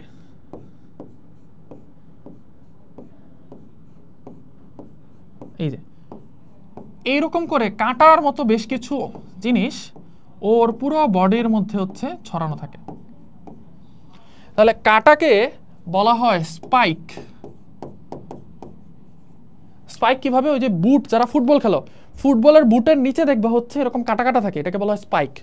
এই স্পাইক নামটা থেকে এদের নাম আসছে স্পিকিউল। স্পিকিউল। কেন স্পিকিউল? স্পিকিউল মানে হচ্ছে ছোট স্পাইক। কোনো কিছুর ছোট ভার্সন বুঝাইতে ওটার আগে পরে উল ইল এই টাইপের জিনিস যোগ করা হয়। যেমন ভেইন, ভেইন হচ্ছে বড় শিরা, আর ভেনুওল এটা হচ্ছে ছোট শিরা। আর্টারি এটা হচ্ছে বড় ধমনী, আর আর্টারিওল এটা হচ্ছে ছোট ধমনী। তার মানে নাম বড় যার, কাজ ছোট তার, বা গঠন ছোট তার। ঠিক আছে? আচ্ছা, নর্মালি জীবদের বিভিন্ন অংশে আর কি। তাইলে পুরা প্রাণীটার দেহে কি থাকে? এরকম অনেকগুলো স্পাইক বা কাঁটা থাকে। কাঁটাগুলো কি করে? একটা একটার সাথে যুক্ত হয়ে কি করে এই প্রাণীটাকে সোজা হয়ে দাঁড়াইতে হেল্প করে। এখন কাহিনী হচ্ছে, সে আছে সমুদ্রের নিচে। সমুদ্রের নিচে কি স্রোত আছে না? তো পানির তোরে তো এগুলো ভেসে যাওয়ার কথা। আবার চিন্তা করো, তুমি যদি একটা হচ্ছে বাড়ি বানাইতে চাও, তুমি কি করছো? একটা ইটের উপর আর একটা ইট বসাই গেছো, হ্যাঁ, মাঝখানে কোনো সিমেন্ট দাও নাই। তাহলে কি হবে? যদি এই জায়গা থেকে কেউ একটা ধাক্কা মারে, তাহলে ইটগুলো কি হয়ে যাবে? এরকম পড়ে যাবে না? ইটগুলো পড়ে যাবে না, তাই না? এখন তুমি এইখানে কি করলা? অনেকগুলো স্পাইক একটার উপর একটা বসায় দিলা, কিন্তু এদেরকে বাঁধো নাই কোনো কিছু দিয়ে। তাহলে কি হয়ে যাবে? পরিফেরা প্রাণীর পুরোটা পানির সাথে ভেসে যাবে, খণ্ড খণ্ড হয়ে প্রাণীটা। এই জন্য এই যে স্পাইকগুলোকে একসাথে বেঁধে রাখার জন্য এদের মধ্যে হচ্ছে এই তন্তু থাকে। এই তন্তুগুলো কি করে? সবগুলো স্পাইককে একসাথে বেঁধে রাখে। এই তন্তুটা হচ্ছে একটা প্রোটিন, এই তন্তুটার নাম হচ্ছে স্পনজিন। তাহলে এই তন্তুটা কি প্রোটিন? স্পনজিন নামক প্রোটিন। দেখো স্পঞ্জের মধ্যে থাকে, এই জন্য এই প্রোটিনটার নাম হচ্ছে স্পনজিন প্রোটিন। ওকে, আচ্ছা ফাইন। এরপরে কোয়ানোসাইট বলছি আমরা, স্পঞ্জোসিল বলছি, অস্কুলাম বলছি, নিশ্চল বলছি। এইবার এরা মুকুল বা গ্যামিওল সৃষ্টির মাধ্যমে অযৌন প্রজনন করে, এটা আমরা বলি নাই। দেখো তোমরা যখন হাইড্রা পড়বা তখন মুকুল সৃষ্টি পড়াবো। তোমরা এমনিতে গাছের মুকুল দেখছো না? একটা গাছের সাইড থেকে, এ ধরো এটা হচ্ছে একটা গাছ, এই গাছের সাইড থেকে এরকম আরেকটা গাছ ওঠে, তারপরে আস্তে আস্তে এটা বড় হয় কি হয়? এখানে একটা গাছ, আর এই গাছটা এখানে আরেকটা আলাদা গাছে পরিণত হয়। এটাকে বলা হয় মুকুল সৃষ্টি বা গ্যামিওল সৃষ্টির মাধ্যমে প্রজনন। ওকে, আচ্ছা। সো আমার অ্যাপারেন্টলি মনে হচ্ছে হাইড্রার যে 10টা বৈশিষ্ট্য আছে, এই 10টা বৈশিষ্ট্য হচ্ছে আমাদের পড়া হয়ে গেছে। এখন এই জায়গাতে ক্লাস দেয়া আছে, তাই না? আমি ক্লাস তোমাদেরকে একাডেমিক ক্লাসে পড়াইতে চাচ্ছি না, কারণ ক্লাস পড়াইতে গেলে তোমাদের মাথা জ্যাম লেগে যাবে। এত ইনফরমেশন, কারণ এই পরিফেরা পুরোটা পড়তে আমাদের যেটুকু এনার্জি লাগছে না, ক্লাস মুখস্থ রাখার জন্য নেমোনিক মুখস্থ করতে তার চেয়ে বেশি এনার্জি লাগবে। ওকে, সো আমি ক্লাসটা একটু স্কিপ করতেছি, কারণ ক্লাসটা তোমার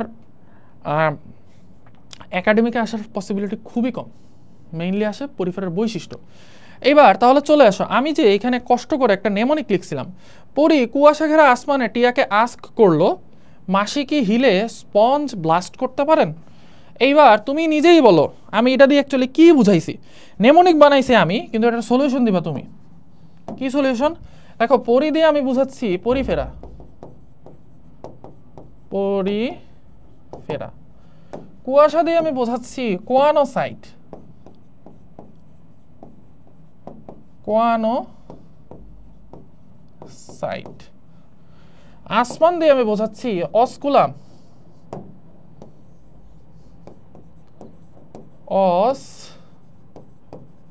অস্কুলাম। টিয়াকে আস্ক করলো, টিয়া প্লাস আস্ক, দুইটা মিলে একসাথে হচ্ছে অস্টিয়া। অস্টিয়া।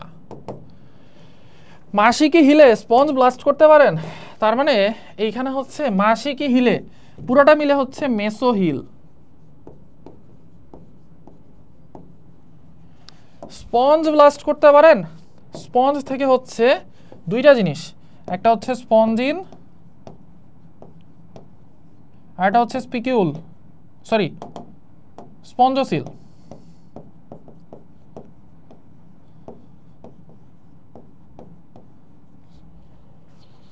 ব্লাস্ট দিয়ে হচ্ছে আমাদের ওই যে লার্ভা দশা, ব্লাস্টুলা, তার নামের আগে কি বসবে? এমফি। AMFI blastula. করতে করতে দিয়ে কিছু বোঝায় না, পারেন দিয়ে হচ্ছে প্যারেন কাই মুলা। ওকে, তাহলে আমরা পরিফেরার বৈশিষ্ট্য নেমোনিকের সাহায্যে হচ্ছে শিখে ফেললাম। ফাইন, এবার আমরা চলে আসবো নেক্সট যে প্রাণীটা আছে আমাদের, সেটা হচ্ছে পিসিপিএন। সি দিয়ে হচ্ছে নিডারিয়া। এই পর্বের ক্ষেত্রে সুখবর একটা আছে, একটা হচ্ছে দুঃসংবাদ আছে। সুখবরটা হচ্ছে এই পর্বটা আমরা খুব সুন্দর করে ছবি এঁকে এঁকে বুঝবো এবং ছবি দিয়ে বুঝবো। আমি গুগল থেকে বেশ কয়েকটা ছবি নামায় রাখছি, সেগুলো দেখে দেখে আমরা এই পর্বটা বুঝবো।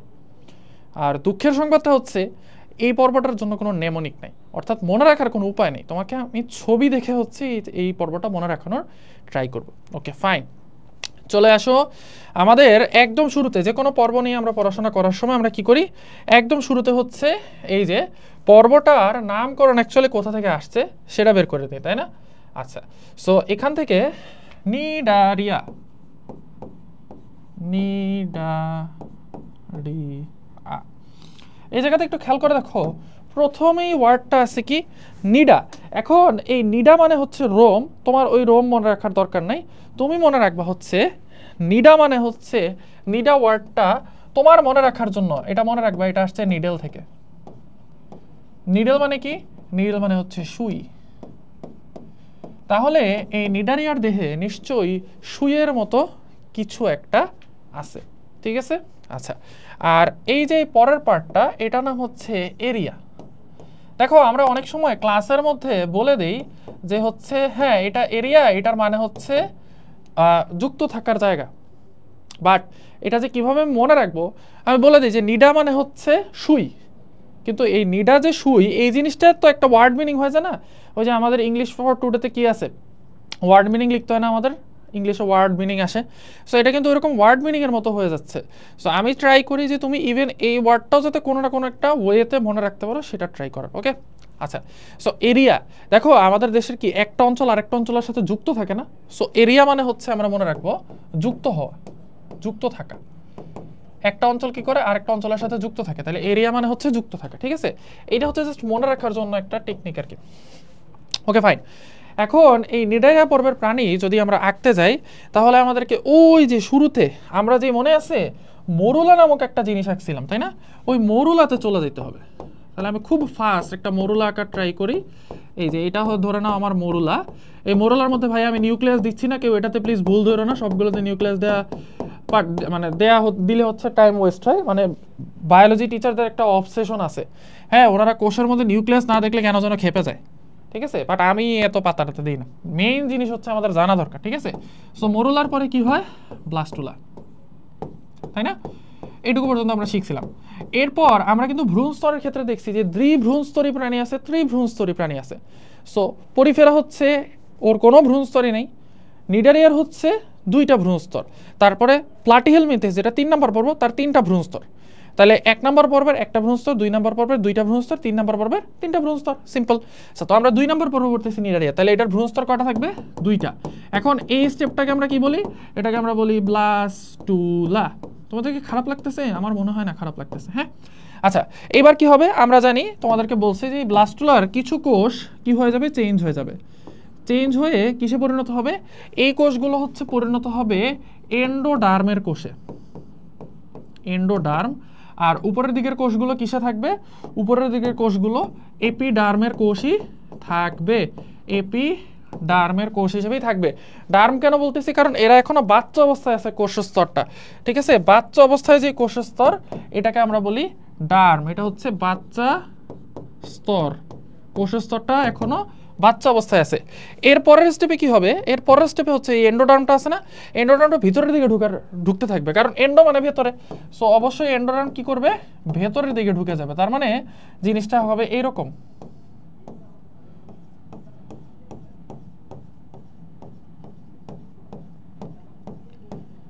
এখন বলবা ভাইয়া এটার সাইজ তো ছোট, এখানে বেশ ধরেন 10টার মতো কোষ আছে, বাট আপনি এখানে আসছেন 20টা কোষ। ভাইয়া এই জায়গাতে এপিডার্মের কোষগুলো আছে না, এগুলো বিভাজিত হয়েছে, ঠিক আছে? এন্ডোডার্মের কোষগুলো আছে না, এগুলো বিভাজিত হয়েছে। ওকে, কোনো কনফিউশন থাকলে আমাকে সাথে সাথে কমেন্টে জানাবা। যদিও এই ক্লাসটা রেকর্ডেড, তাও ইনশাল্লাহ আমি তোমাদের সবার কমেন্ট পড়বো। এই দেখো এন্ডোডার্মের কোষগুলো কি হচ্ছে? ভেতরের দিকে ঢুকে যাচ্ছে, ঠিক আছে? এই যে ভেতরের দিকে হচ্ছে ঢুকে যাচ্ছে। এবং তোমাদেরকে ক্লাসে এটা পড়ানোর সময় বারবার বলছিলাম যে এই জায়গাতে কি তৈরি হবে? এই জায়গাতে হচ্ছে তৈরি হবে পরিপাক নালী, তাই না? পরিপাক নালী। এই কারণেই এই জায়গাটার নাম দেওয়া হয়েছে আর্কেন্টেরন।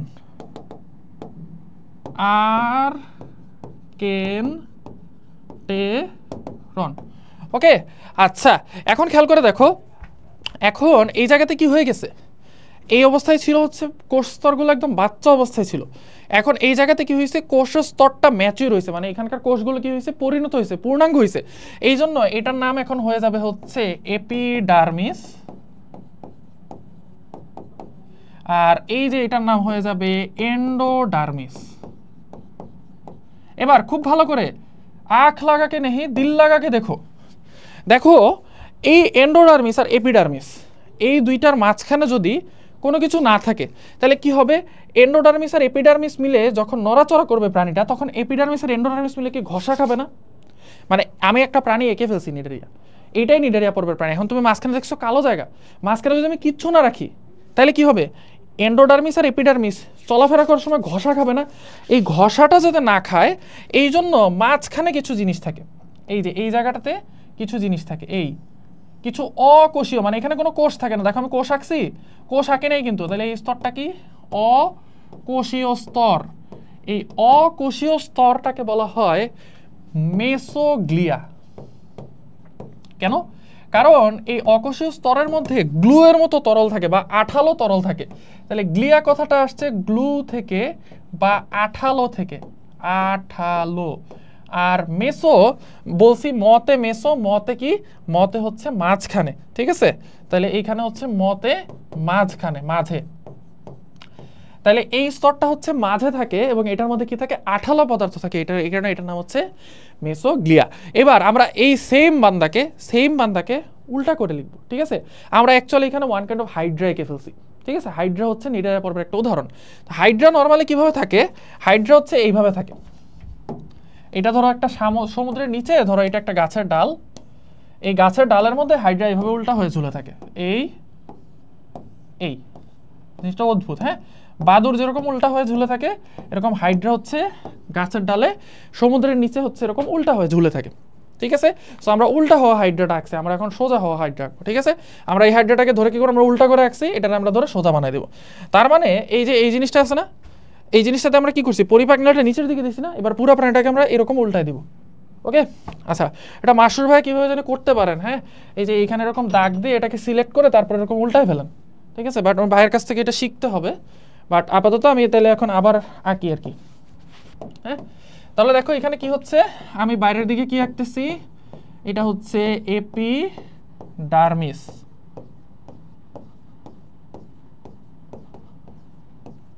হ্যাঁ? এটা হচ্ছে এপিডার্মিস।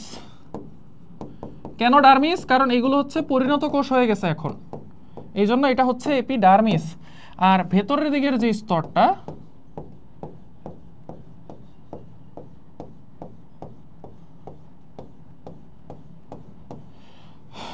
এটা হচ্ছে এন্ডোডার্মিস। এন্ডোডার্মিস। মাঝখানের স্তরটা হচ্ছে এই যে এই স্তরটা হচ্ছে অকোষীয় একটা স্তর, মানে এখানে কোনো কোষ থাকে না, এখানে আঠালো পদার্থ থাকে, এটার নাম হচ্ছে মেসোগ্লিয়া। এবার খুব ভালো করে খেয়াল করো ভাই, প্লিজ হ্যাং খাও না। এই যে এই প্রাণীটার এই জায়গাতে আমরা দেখতেছি না যে একটা গর্তের মতো আছে? দেখো এই প্রাণীটার ভেতরে কি কোনো পরিপাক নালী আঁকছি আমি? আমি কি বলছি এইখানে বলছি না এই ছবি আঁকার সময় যে পরিপাক নালীটা এইখানে গঠন হবে? তার মানে পরিপাক নালীটা অ্যাকচুয়ালি কোথায় বলো তো? এইখানে না? এটা পরিপাক নালী না? ইয়েস, এই পরিপাক নালীর দেখো নিচের দিকে কোনো গর্ত আছে? নিচের দিকে কোনো গর্ত নাই, শুধুমাত্র উপরের দিকে হচ্ছে একটা ফুটা আছে, বাট নিচের দিকে কিন্তু কোনো ফুটা নাই। এই পরিপাক নালীর একটা বিশেষ নাম আছে, এই নালীটার নাম হচ্ছে সিলেন্টেরন।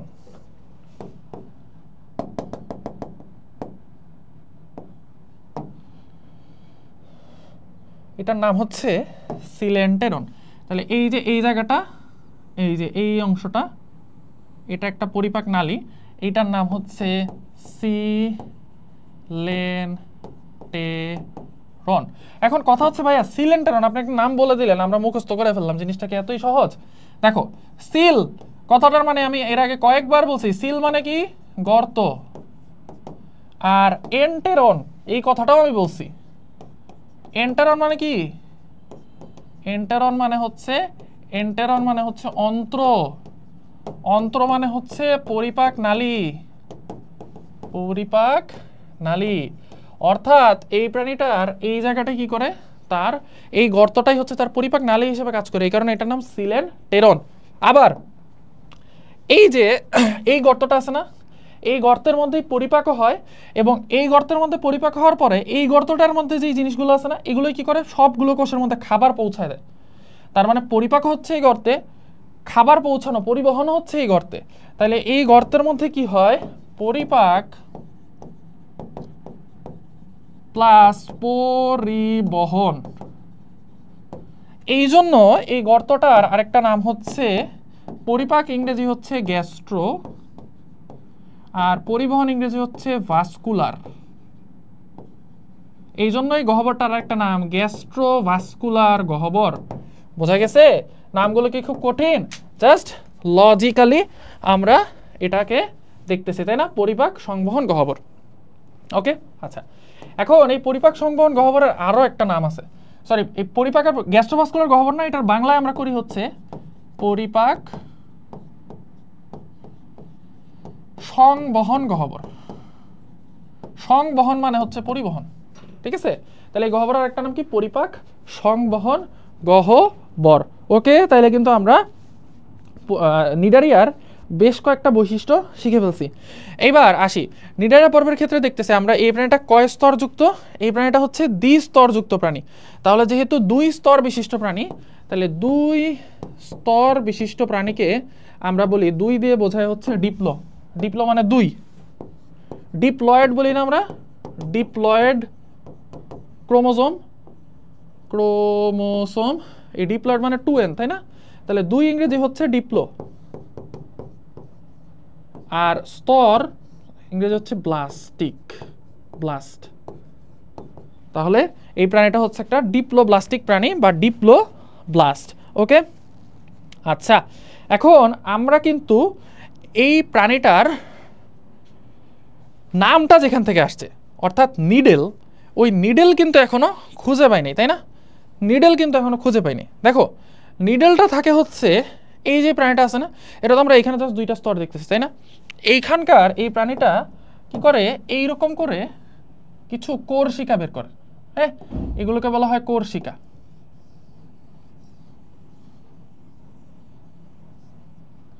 ওকে, এগুলো হচ্ছে কোরশিকা। এই যে এই সবুজ স্তরটাই হচ্ছে এরকম বেড়ে গেছে, তারপরে কি হবে? সবুজের পরে কি আছে? এই যে গোলাপি, এই যে গোলাপিটা, গোলাপি স্তরটা কোরশিকাতে অনেক পাতলা, এই পাতলা ভাবে গোলাপি স্তরটা যায়।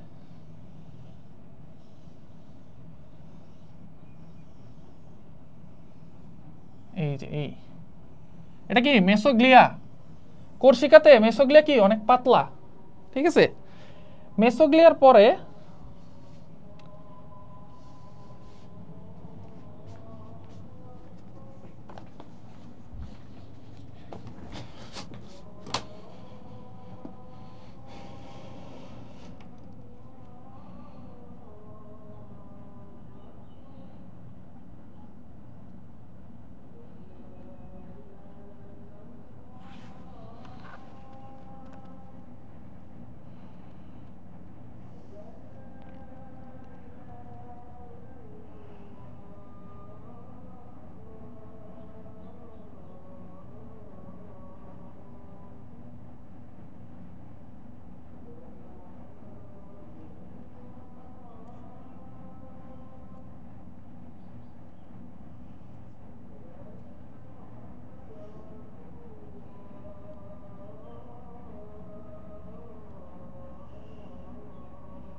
আর হচ্ছে এই যে এন্ডোডার্মিস স্তরটা আছে না, এটাও থাকে একদম পাতলা হয়ে। ওকে, এটা তোমরা হচ্ছে সেকেন্ড চ্যাপ্টার যখন পড়বা না, তখন দেখবা যে কোর্সিকায় মেসোগ্লিয়া অনেক পাতলা হয়ে থাকে। ওকে, আচ্ছা, ওকে। এখন এই জিনিসটা আঁকার উদ্দেশ্য হচ্ছে এই যে এই কোর্সিকার মধ্যে কিছু স্পেশাল কোষ থাকে। ওকে, এই স্পেশাল কোষটাকেই আমি নেক্সট পেজে বড় করে আঁকতেছি। হ্যাঁ, এই কোষটা দেখতে এরকম, এই যে এটা হচ্ছে কোষটা, ভালো করে খেয়াল করো, এটা হচ্ছে কোষ, এই যে সাইটোপ্লাজম। এই কোষটাকে বলা হয় নিডোসাইট।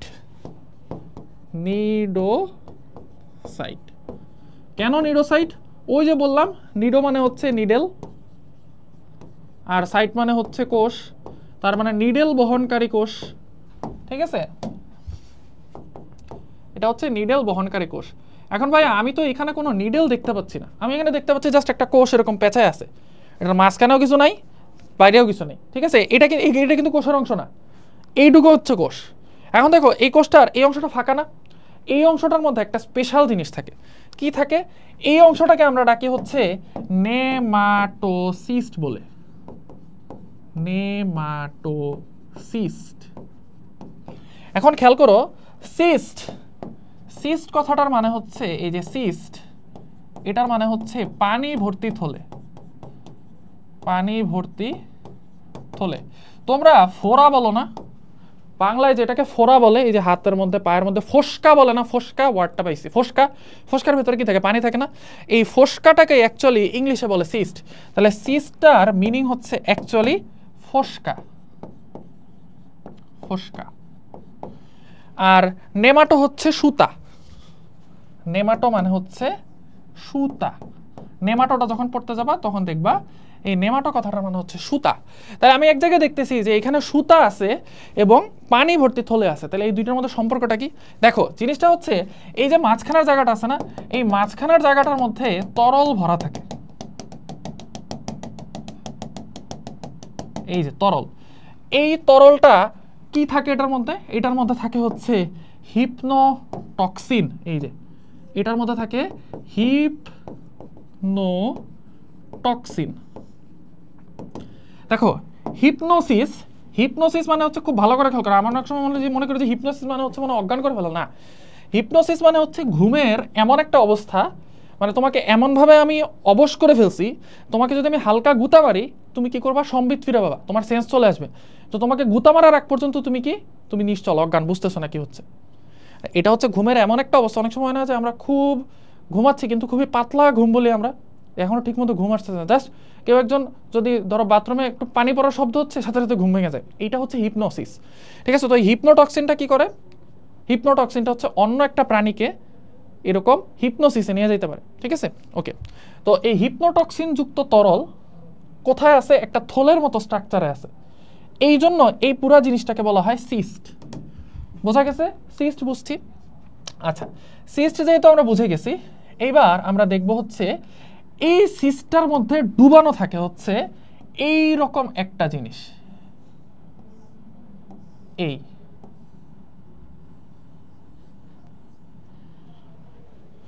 এই জিনিসটা দেখতে একটা সুতার মতো না? এটাকে যদি আমি এইখানে আঁকি তাহলে জিনিসটা দেখতে হচ্ছে এরকম,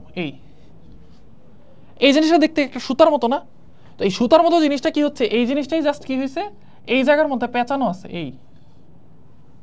ঠিক আছে? তাহলে এই সুতার মতো জিনিসটা কোথায় আছে, এখানে পেঁচানো অবস্থায় হচ্ছে ভিতরে ঢুকে বসে থাকে, এই জন্য এই জিনিসটার নাম হচ্ছে নেমাটো। সো এই নেমাটো আর সিস্ট মিলে গঠিত হয় এই জিনিসটার নাম হচ্ছে নেমাটো সিস্ট। ওকে, আচ্ছা, এখন এই যে আমি বলতেছি ভিতরে তরল পদার্থ আছে, এখন কোন একটা পাত্র যদি তুমি তরল পদার্থ রাখো তাহলে ওই পাত্রটা ঢাকতে হবে না? কারণ না ঢাকলে কি হবে, একটু ধাক্কা লাগলে পাত্রের তরল সব বের হয়ে যাবে না? আমি বলতেছি এখানে তরল আছে, এটাকে অবশ্যই ঢাকতে হবে। ঢাকার জন্য হচ্ছে এখানে একটা ঢাকনা থাকে, অপার ভাই যদি এই ক্লাসটা দেখে তাহলে আমার মাইট দিবে ধরে, এটার নাম হচ্ছে অপার ভাইয়ের নামে ঢাকনাটা, সেটার নাম হচ্ছে অপারকুলাম। অপারকুলাম মানে কিন্তু অ্যাকচুয়ালি হচ্ছে কানকো। কিরকম কানকো জিনিসটা কি? কানকো জিনিসটা হচ্ছে তোমাকে অপারকুলাম দেখাই, অপারকুলাম, এই যে অপারকুলাম দেখো, ও তাড়াহুড়ায় বানান ভুল লিখছিলাম মনে হয়। আচ্ছা, এই যে অপারকুলাম, এই যে মাছের কাঁকড়া আমরা যেটাকে বলি, মানে শুদ্ধ বাংলা খাঁটি বাংলা ভাষায় কাঁকড়া বলি যেটাকে, এই যে এটা হচ্ছে অপারকুলাম, ঠিক আছে? কানকো, খাঁটি বাংলা হচ্ছে কানকো, এটা হচ্ছে অপারকুলাম। এটা কি করে, ফুলকাকে ঢেকে রাখে না? সো আমাদের এখানে যেই নেমাটোসিস্ট আছে, এই নেমাটোসিস্টটাকে ঢেকে রাখে হচ্ছে এই অপারকুলাম। ওকে, এইবার এই অপারকুলামটা যদি বন্ধ থাকে তাহলে তো নেমাটোসিস্ট কাজ করতে পারে না। সো যখন কোন একটা প্রাণী এই নেমাটোসিস্টের কাছে আসে তখন কি হয়, এইখানে একটা ট্রিগার থাকে, এটার নাম হচ্ছে নিডোসিল। নিডো মানে কাটা, সিল মানে গর্ত, তাহলে এই কাটাটা কি আছে, গর্তের পাশে আছে না, এই জন্য কাটার নাম নিডোসিল। কোন একটা প্রাণী যদি নিডোসিলের কাছে আসে তখন এই প্রাণীটা যখন নিডোসিলের গায়ে একটু ধাক্কা খায় তখন নিডোসিলটা কি করে, নিডোসিলটা হচ্ছে এই অপারকুলামটাকে খুলে যেতে বলে। সো অপারকুলাম খুলে যায়, তখন কি হয় জানো, এই জিনিসটা ধাক্কা খেয়ে উপরের দিকে উঠে যায়, মানে এটা এরকম উল্টা হয়ে আসে না? এই জিনিসটা কি করে, পানি নিচ থেকে ধাক্কা মেরে এটাকে উপরের দিকে খুলে দেয়, মানে এই জিনিসটা দেখতে এরকম হয়ে যায়, এই হয়ে যায়। তখন কি হয়, এই যে হিপনোটক্সিন তরলটা আছে না, এখানে যে হিপনোটক্সিন তরল, এই যে এই তরলটা তখন কি করে, এদিক দিয়ে গিয়ে হচ্ছে এই যে প্রাণীর দেহের মধ্যে ঢুকে যায়। বোঝা গেছে? এইভাবে হচ্ছে নিডারিয়া পর্বের প্রাণীরা কি করে, তাদের শিকারকে অবশ করে ফেলে। হ্যাঁ, যারা এটা বুঝতেছো না যে এটা উল্টাই গেল কেমন, ফিডার খাইছো না ছোটবেলায়, ফিডারের মুখটা কি থাকে, উপরের দিকে থাকে না? এবার ওই মুখের মধ্যে যদি চাপ দাও, দেখো এই যে এটা হচ্ছে ফিডারের নিপল। হ্যাঁ, এই নিপলটার মধ্যে এখন যদি উপর থেকে চাপ মারো, উপর থেকে চাপ দিছো, তাহলে এই ফিডারটা কি হয়ে যাবে, এরকম হয়ে যাবে না? আবার যদি এদিক দিয়ে চাপ মারো তাহলে এটা কি হয়ে যাবে, এরকম হয়ে যাবে না? এই জিনিসটা এখানে বলছি যে চিন্তা করো ফিডারের নিপলটা উল্টা হয়ে আছে, এবার এদিকে ধাক্কা মারছো তাহলে কি হবে, নিপলটা উপরের দিকে উঠে যাবে না? ওকে, ফাইন, তাহলে আমরা এই নেমাটোসিস্ট বুঝে ফেললাম এবং নিডোসাইটটাও বুঝে ফেললাম। এরপর আমরা চলে আসি হচ্ছে এই নেমাটোডা পর্বের প্রাণীদের দুইটা গঠন দেখা যায়, একটা হচ্ছে পলিপ আর একটা হচ্ছে মেডুসা। পলিপ এবং মেডুসা, এই নিডারিয়া পর্বের প্রাণীদের বলা হয় বহুরূপী অথবা বহু, এটার ইংরেজি হচ্ছে পলি। আর রূপী মানে অ্যাকচুয়ালি বোঝাচ্ছে দৈহিক গঠন, ঠিক আছে? সো দৈহিক গঠনের ভিন্নতাকে বলা হয় মরফিজম। তাহলে বহুরূপিতা মানে হচ্ছে পলিমরফিজম বা প্লিওমরফিজম। প্লিও মানে হচ্ছে বহু, ঠিক আছে? আচ্ছা, এখন এই জায়গায় খেয়াল করে দেখো এই প্লিওমরফিজম বা পলিমরফিজম কি অ্যাকচুয়ালি। নিডারিয়া পর্বের দুই ধরনের প্রাণী দেখা যায়, একটা তো বলছি যে একটা প্রাণী কি করে, ধরো এটা হচ্ছে গাছের ডাল, নিডারিয়া পর্বের এক ধরনের প্রাণী কি করবে, গাছের গায়ে হচ্ছে এরকম উল্টা হয়ে বাদুরের মতো ঝুলে থাকবে। ওকে, সো এই জিনিসটাকে বলা হয় পলিপ। এখন ভাই পলিপ কি?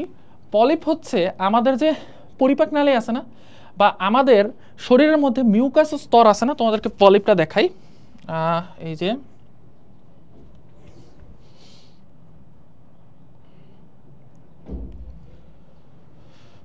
পলিপ পলিপ পলিপ, এই যে পলিপ, এই যে দেখো আমাদের শরীরের এইটা হচ্ছে মিউকাস স্তর। মিউকাস স্তর মানে হচ্ছে আমাদের শরীরে যে যে জায়গাগুলো ভেজা ভেজা পিচ্ছিল পদার্থ আছে যেসব জায়গায়, ওই সব জায়গায় যদি কোনো একটা ফোড়া তৈরি হয় তখন সেটাকে বলা হয় পলিপ।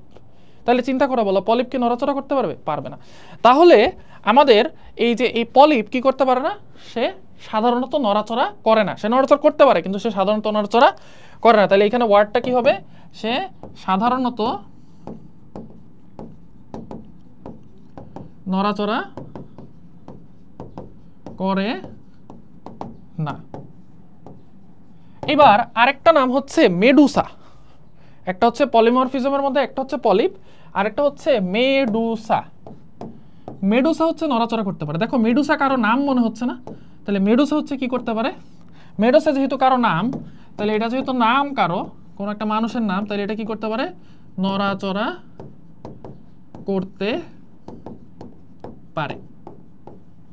ওকে, আচ্ছা এখন পলিপ দেখতে হচ্ছে এরকম সিলিন্ডারের মতো, ওকে, আর মেডুসা দেখতে দেখো এরকম, আরে বারবার স্লাইড হচ্ছে কেন, মেডুসা দেখতে হচ্ছে এইরকম, এই যে এরকম একটা ডিস্কের মতো এই, এবং এর কোর্সিয়াগুলো হচ্ছে নিচের দিকে থাকে এই, ঠিক আছে, এইটা হচ্ছে মেডুসা। এবং মেডুসা দেখতেই পাচ্ছ ও কি কারোর সাথে যুক্ত হয়ে আছে, ও যেহেতু কারোর সাথে যুক্ত হয়ে নাই, সুতরাং মেডুসা কি করতে পারে, মেডুসা হচ্ছে চলাচল করতে পারে। ঠিক আছে, ওকে, এবার একটু খেয়াল করে দেখো মেডুসা দেখতে কিসের মতো, মেডুসা দেখতে হচ্ছে দেখো উল্টানো একটা ঘন্টার মতো মনে হচ্ছে না, তাহলে মেডুসা দেখতে হচ্ছে একটা ঘন্টার মতো, এবং এটা কি চ্যাপ্টা, এটার কোর্সিয়া কি থাকে, নিচের দিকে থাকে কোর্সিয়াগুলা, আর পলিপের কোর্সিয়া কই থাকে, উপরের দিকে থাকে, তাই না?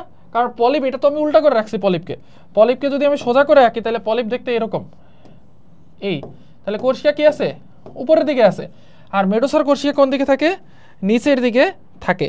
এবং কোর্সিকার আকার কি হয়, মেডুসার কোর্সিকার আকার হচ্ছে বড় হয়, এটার কোর্সিকা বড়, কার চেয়ে বড়, পলিপের চেয়ে। কেন বলো তো, কারণ পলিপ কোর্সিকা দিয়ে কি করে, শুধুমাত্র খাবার গ্রহণ করে, তাই না? আর মেডুসা কি করে, মেডুসা কোর্সিকা দিয়ে চলাফেরাও করে, তাহলে সে যদি চলাফেরা করতে হয় তাহলে তার কোর্সিকা বড় হওয়া লাগবে না, এই জন্য হচ্ছে মেডুসার কোর্সিকা হচ্ছে অনেক বড়। ওকে, আচ্ছা এখন এটার সাথে কেউ অক্টোপাসটা গোলায় ফেলো না, অক্টোপাস হচ্ছে আবার মলাস্কা বড় প্রাণী, এটা হচ্ছে জেলিফিশ। ঠিক আছে, আচ্ছা এখন আমরা একটু দেখতেই, আমাদের একটু জানতে ইচ্ছা করতেছে যে এই মেডুসা নামটা অ্যাকচুয়ালি কোত্থেকে আসছে। পলিপ তো আমরা বুঝলাম যে বডির মধ্যে যদি কোনো একটা পিণ্ড তৈরি হয়, মাংসপিণ্ড, তাহলে সেটাকে বলা হয় পলিপ। তো মাংসপিণ্ড নড়াচড়া করতে পারে না, পলিপও নড়াচড়া করতে পারে না।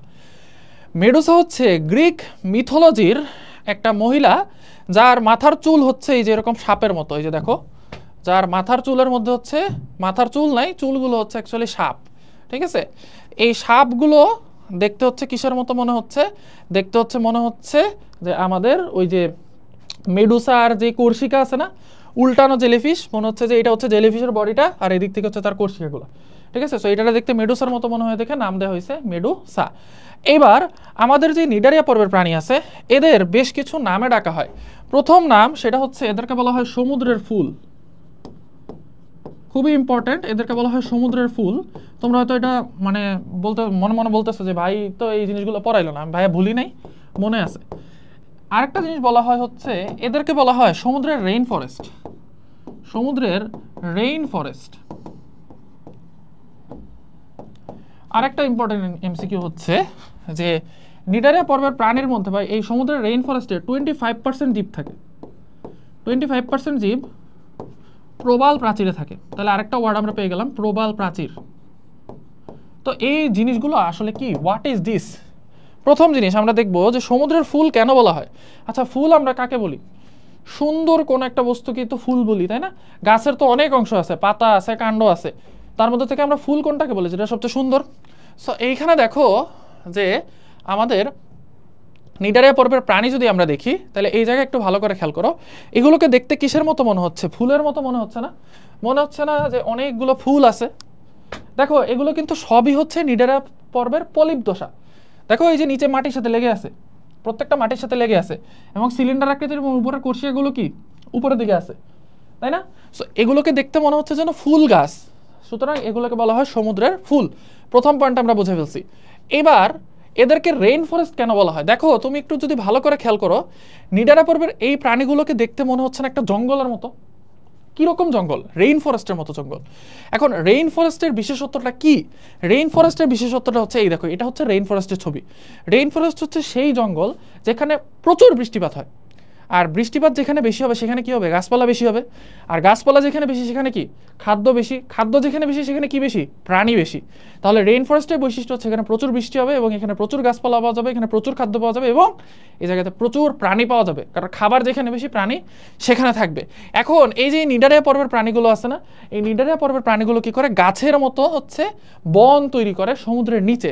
এই কারণে ছোট ছোট যেসব প্রাণী আছে, ছোট ছোট মাছ, এরা সাগরের মধ্যে তো হচ্ছে সাগরের মতো তার বাসা বাড়ি নেই, তো সাগরের মধ্যে ছোট ছোট মাছ কি করে? এই যে এই নিডারিয়া পর্বের প্রাণীগুলোর গায়ে হচ্ছে বাসা বাঁধে, বা নিডারিয়া পর্বের প্রাণীগুলোর ফাঁকে ফাঁকে হচ্ছে বাসা বাঁধে, ঠিক আছে? এবং এই যে নিডারিয়া পর্বের প্রাণীগুলো আছে না, আমরা অনেকে মনে করি নিডারিয়া পর্বের প্রাণী মনে হয় মরে গিয়ে প্রবাল প্রাচীর তৈরি করে। না, এই যে নিডারিয়া পর্বের প্রাণীগুলো এরা জীবিত অবস্থায় প্রবাল প্রাচীর তৈরি করে। কিভাবে তৈরি করে সেটা দেখাচ্ছি। তাহলে সমুদ্রের রেইন ফরেস্ট জিনিসটা বুঝছো?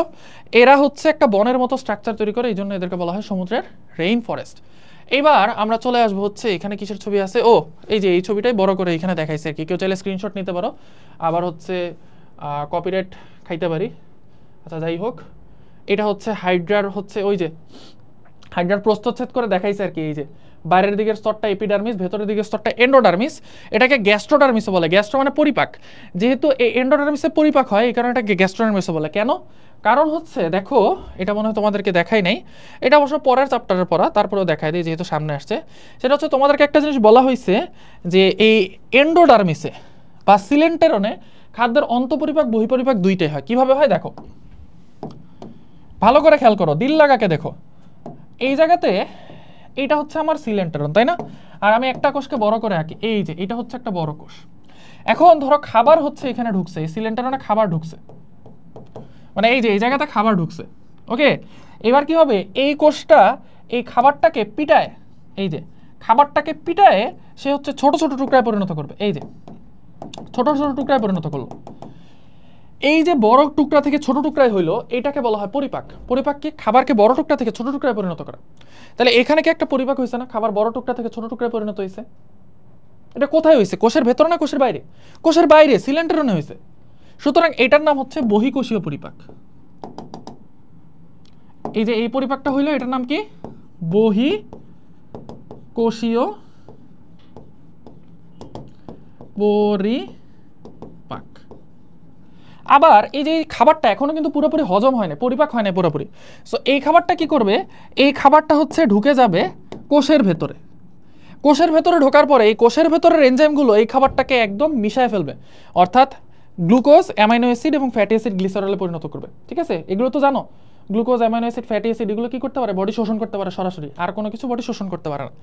সো এইখানে গিয়ে এই যে ছোট ছোট খাবারের টুকরাগুলোকে একদম গ্লুকোজ, অ্যামাইনো অ্যাসিড আর হচ্ছে ফ্যাটি অ্যাসিড গ্লিসারল, অর্থাৎ দেহে শোষণের উপযোগী যে ছোট ছোট টুকরায় পরিণত করবে, মানে আরো ছোট টুকরায় পরিণত করবে, সেইটাকে বলা হয় অন্তঃকোষীয় পরিপাক। অন্তঃকোষীয় পরিপাক, বোঝা গেছে? এই জন্যই বলা হয়েছে যে বহিঃকোষীয় এবং অন্তঃকোষীয় দুই পরিপাকই হচ্ছে এই নিডারিয়া পর্বের প্রাণীর মধ্যে দেখা যায়। ও গ্যাস্ট্রোডার্মিস কেন হয় বললাম না তো। এই যে দেখো, খেয়াল করে দেখো, এই যে হলুদ স্তরটা যেটাকে আমরা এন্ডোডার্মিস বলতেছি, সে কি করতেছে? পরিপাকে হেল্প করতেছে না? তাহলে পরিপাকের ইংরেজি কি? গ্যাস্ট্রো। এই জন্য এই এন্ডোডার্মিসের আরেকটা নাম হচ্ছে গ্যাস্ট্রোডার্মিস। এটার আরেকটা নাম হচ্ছে গ্যাস্ট্রোডার্মিস। সো কেউ গ্যাস্ট্রোডার্মিস দেখলে ভয় পেয়ে যায় না। এন্ডোডার্মিস যেই কথা, নিডারিয়ার ক্ষেত্রে গ্যাস্ট্রোডার্মিস একই কথা। এরপর চলে আসো কোরাল ফরমেশন। এই যে দেখো, এটা হচ্ছে একটা কোরাল, ঠিক আছে? এইটা দেখো, আমাদের এই যে পলিপটা কি করছে? তার চারদিকে একটা শক্ত আবরণ ক্রিয়েট করে ফেলছে, ঠিক আছে? এই যে শক্ত আবরণটাই আমরা বাইরে থেকে দেখি, আমাদের মনে হয় কোরাল, মনে হয় প্রবাল প্রাচীর, মনে হয় অনেক শক্ত। আমরা আরো কিছু ছবি দেখবো। এই যে এটা হচ্ছে অ্যাডাল্ট কোরাল আমাদের, মানে অ্যাডাল্ট নিডারিয়া প্রাণী। সেটা হচ্ছে দেখো জাইগোট করার মাধ্যমে এখানে এখানে বিভিন্নভাবে কোরাল তৈরি করে। যাদের ইচ্ছা আছে তারা এই ভিডিওটা দেখে নিও, কোরাল রিফ তৈরি। এটা হচ্ছে প্রফেসর ডেভ এক্সপ্লেন্স ওনার ভিডিও থেকে হচ্ছে এই ছবিটা নেওয়া হয়েছে। আচ্ছা ফাইন ফাইন, এই যে এটা হচ্ছে একটা প্রবালের ভেতরের দিকে আমরা দেখতেছি, হ্যাঁ, একটা কোরালের ভেতরে। সো এটা হচ্ছে নিডারিয়া পর্বের প্রাণীটা, এই দেখো এগুলো হচ্ছে কোর্সিকা, এটা হচ্ছে তার মুখ, ওই যে সিলেন্টারন, যেটা এই যে এটা হচ্ছে সিলেন্টারন, ঠিক আছে। আর এদিক দিয়ে কি হয়, পলিপ বেরোয়। কি জিনিসটা, জিনিসটা হচ্ছে এরকম, এই যে এদিক দিয়ে হচ্ছে পলিপ বেরোয়, বোঝা গেছে। আর এই যে এদিকে একটা ছিদ্র থাকে, এই ছিদ্রটাকে বলা হয় মুখ ছিদ্র। ওকে ফাইন, আচ্ছা আচ্ছা ওকে, এখানে অপারকুলাম অস্টিকটিস। ওকে, সো এইখানে আমরা আশা করি নিডারিয়া পর্বের যেসব বৈশিষ্ট্যগুলো আছে এই বৈশিষ্ট্যগুলো আমরা বুঝতে পারছি। এই পর্বটার নাম হচ্ছে প্লাটিহেলমিনথিস।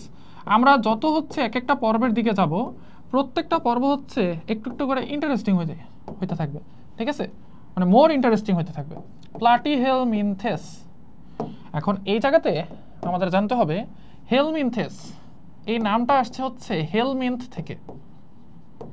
হেলমিন্থ, এই হেলমিন্থ মানে হচ্ছে কৃমি।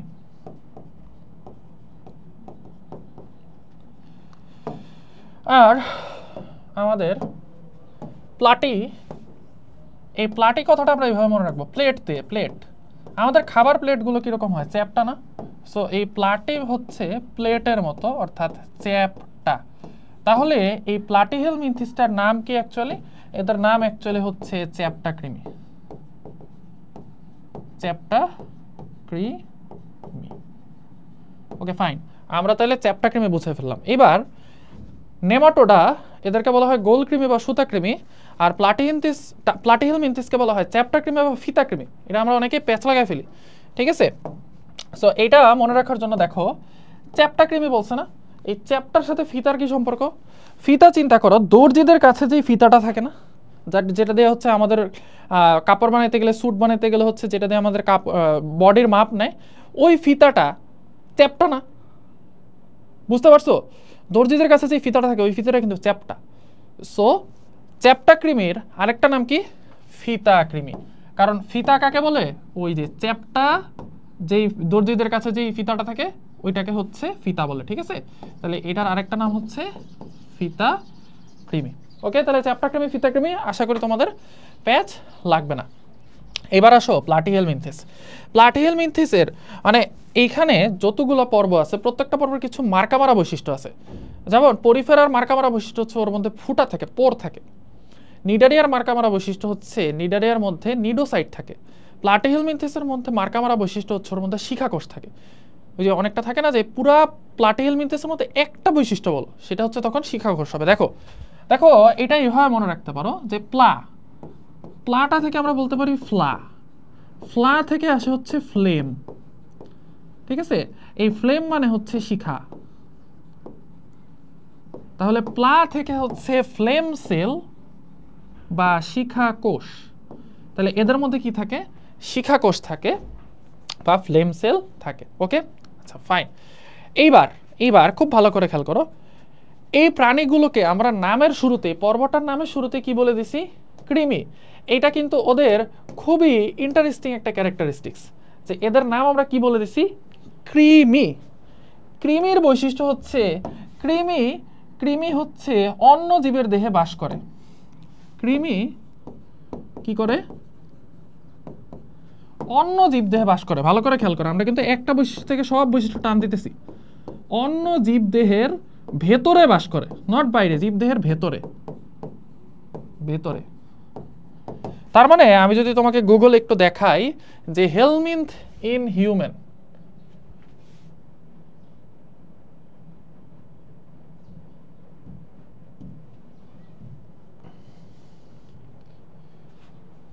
হেলমিন্থ, আমি না দেখে টাইপ করতেছি তো,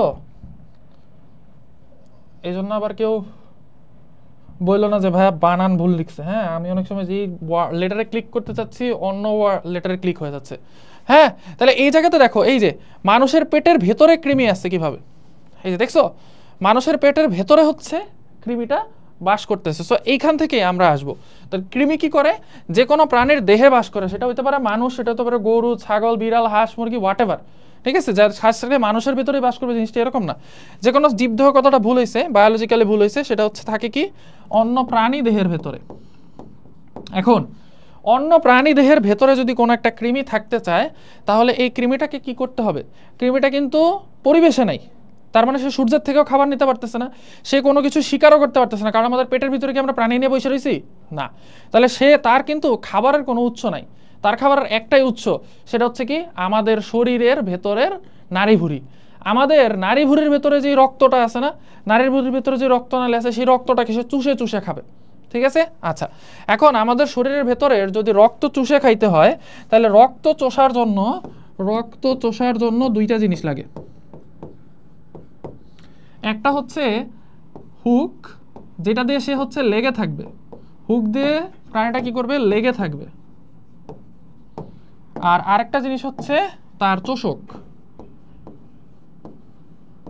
যেটা দিয়ে সে রক্ত চুষে খাবে।